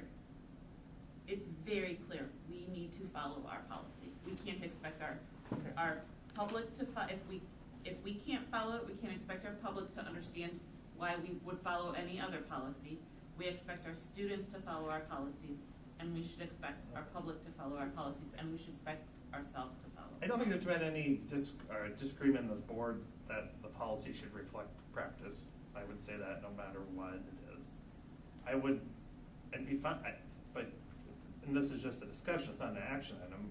Personally, I've not read PB's, I've not read Davenport's, I've not read North-Scott's, I've not read any other board's policy on this. And if there wanted, I would like to hope there would be some consistency in the area on them for obvious reasons. So. There's not, just so Okay. you know, there's not consistency amongst our surrounding school boards, All right, well, like I unfortunately. said, I've not read them, So, could we do some research and bring this back again? Absolutely. And have the policies from the three neighbors? Yeah. Because then we would be consistent across, or more consistent across. And it's been set up how it is for a long time, and Right. that's not a reason to not change it. But I would like it to come back as a discussion, I think. That makes I'm sense. great with I don't that. think It's we're- what I We're not would at the like point it to where come. we're ready to Yeah. enact decisions. We still Director need more Kessler, you've discussion. been really quiet. What, do you have thoughts on this? I already said I have no issue with the policy as stated. And is this all just about filling out a sheet of paper before the meeting? Is that what we just No, do? it's No, it's that we're I don't not think that's following the fine. policy. Well, I just the way this will be perceived in our community, sake, it'll be taken as we're just trying to limit or restrict their ability to speak at the meetings, even though that's not our intent, I know that, but. A select few I just- people may feel that way, and that's okay. They Well, can be I mean, ill-informed and think that. There are but- taxpayers. Well, Well- yes, but I just do think you I feel just- like we have an obligation to follow this policy? Sure, If we don't yeah. like, then we should follow the should follow policy. it. If Well, we let's don't follow like the the policy policy, then we should yeah. change it. Let's follow the policy. I think it's I mean, free. But I think so- comments like so- that Well, the point add Paul- to that belief. No, my It- personal opinion. Comments like that I think add to that It's belief. been going well the way we've been doing it. It hasn't, sir. So I have a clarifying question. Do you mean we should follow the policy, which is require people to sign up Yeah, before where the they board sign meeting? up at Before the five start. Before the fifty-nine or meeting. whatever, yeah, I don't. Not follow the current practice. But So if you- somebody's listening in the audience and they say, I wanna jump in on what that person just said, are we gonna restrict them from talking? If Based we're on following the policy, that's yeah. what- But two, I think you're looking to start a. that's why But we're that's just. why we we're need to talking change the about it. policy. That's why I There. take it out, and I would just say, if you talk, sign sign the sheet. And give it But to they're select. not Actually, doing by it. changing the policy, we'll be broadening our audience participation. That's essentially, if we follow the No, policy. because you can say you're we're gonna limit to no more than a half an hour. But No, we because have to she's- put that in the policy too. Joanna, I think you just stated if we follow the policy, we would be reducing participation. Yes, because. What we've been doing now, we've been increasing participation. Yes, exactly. Because if we held, I think there'd been I think 3 of the 4 would have not been able to speak tonight, because the form wasn't in, and I think one of the speakers came in late, which, like I said, that's life, that's human nature that we're late to things, but I agree with what Joanna just said. If we actually were following the policy right now, it would be restricting the number of people who spoke tonight. Yeah, so we at least need to change that piece. If we're gonna practice, like Linda said 10 times, we need to put the policy, so policy and practice match, no matter what we do. This is, I don't. So why, this is just me trying to wrap it up a little bit. Why don't we look at the policies from those districts surrounding us, right? Then we can look at what other districts are doing, and we can have a discussion about, do we need to change our policy to more closely match theirs? Why? Well, I don't Or to care more what they do. closely match our actual or practice. Yeah, to exactly. more Let's just closely do- match let's just what match we're our actually practice. doing. I don't care what PD does.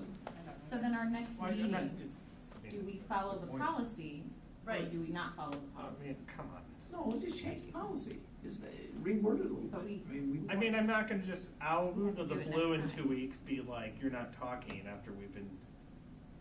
Well, we would We're have to gonna make have to some continue announcements. for a meeting or a few. Yeah, we would have to in make some this announcements. sort of- if That's we why, yeah, choose that's to why we're change. having the I discussion, know. so we're not sneaking it up on people, it's not meant to be a secret, that's why we're talking And about it at the board continuing it table. to another discussion, but, Yeah. no, I mean, I don't think next meeting where all of a sudden, like, your form didn't get turned in, you're not talking, because you've been not following the policy for 3 years, or since 2018. I mean, I can tell you since those forms came out, that's how it's been implemented, or since I've been on the board, so I'm not gonna, like, 2 weeks be like, nope, you're done.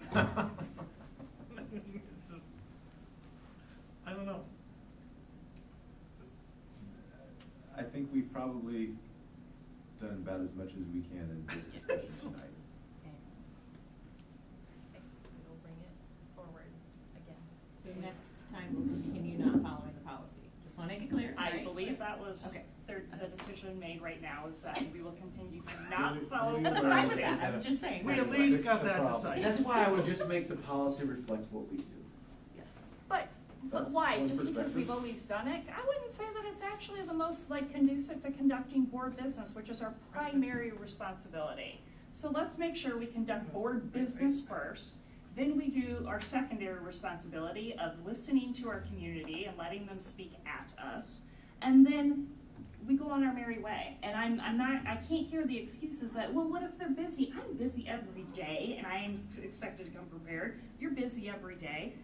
I know Dr. Peevich is busy every day, so saying that, oh, parents are too busy to do this, gross. That's not the case. They're not too busy. They can do it, right? We have raised the expectations for parents and kids just like we raise it for ourselves. And again, like right now, if you were gonna open up public comment right now, I mean, you get people with kids in grade school that put them to bed and stuff. You can't put the board Julian discussion has at 9 o'clock. 3. She's a board member. She young knew what she was children getting into. asleep She right now. knew what she was getting into. I She's a board I member. don't buy it as an But this excuse. is all So recorded. this Our is somebody community's who's better than somebody that. who's going to. No, our community's better than that. They will, if it's a priority, they will make it a priority and they will come and speak when the time is appropriate. They're better than that. I think that they're better than that.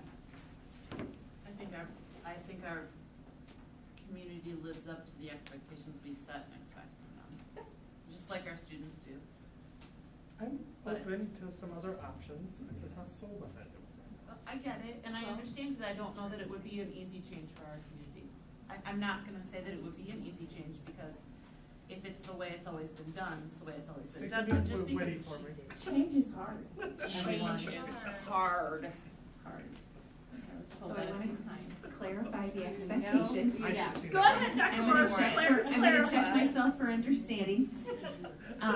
Sorry, Dr. Morrissey. No, there is no apologies necessary. It's a great discussion, absolutely great discussion. An email has already been sent to my colleagues to solicit information, so it's done, check. But I will bring, so my checking for understanding is on our next board meeting to come back with that information as well as these policies again for another discussion item. Or if the next board meeting is packed of wonderful presentations, we've been carrying this on, if it needs to go to 2 meetings out, that's what it is. That's perfect. We'll monitor It the. But I will leave that up to Becca Depends on- and you. It might be a great segue to the next thing, because our next board meeting is a little more than 2 weeks out. Sure is. All right, 6.01, take a good long look. So we do have another board development workshop with our IASB, with Tammy Drabo on the 17th, Monday the 17th. That week, we will have one meeting in October. We've got some staff and administration that need to be the previous week and the following week in some pretty critical staff development that is out of the area to carry the initiatives around PBIS and behavior forward. It's absolutely essential. We also feel like after consulting with all of the directors that the agenda for that meeting will not be unbearable. Everybody can get accomplished. That night we will have a presentation. We've got 2 for you, I can already tell you, can preview. Staff and students will be here to share how the start of the year went in terms of the cell crew and web crew, so the Where Everyone Belongs initiative at middle school, and then the sister program to that, cell crew at the high school. So excited, students are excited to come in, and that date works better for them as well. And then our Director of Curriculum and Instruction and others will be coming forward with data around ISASP for last year and conditions for learning. So it's that time of the year where we need to look at that data, and also our Fast Bridge fall data too. So that will be October 20th. Reminder, we have one board meeting in November that is on a Monday because we have board members heading to Des Moines for the Iowa Association of School Boards annual convention. We have another board development workshop if needed on December 5th, and then prior to going into the winter break, we will have a board meeting on December 15th.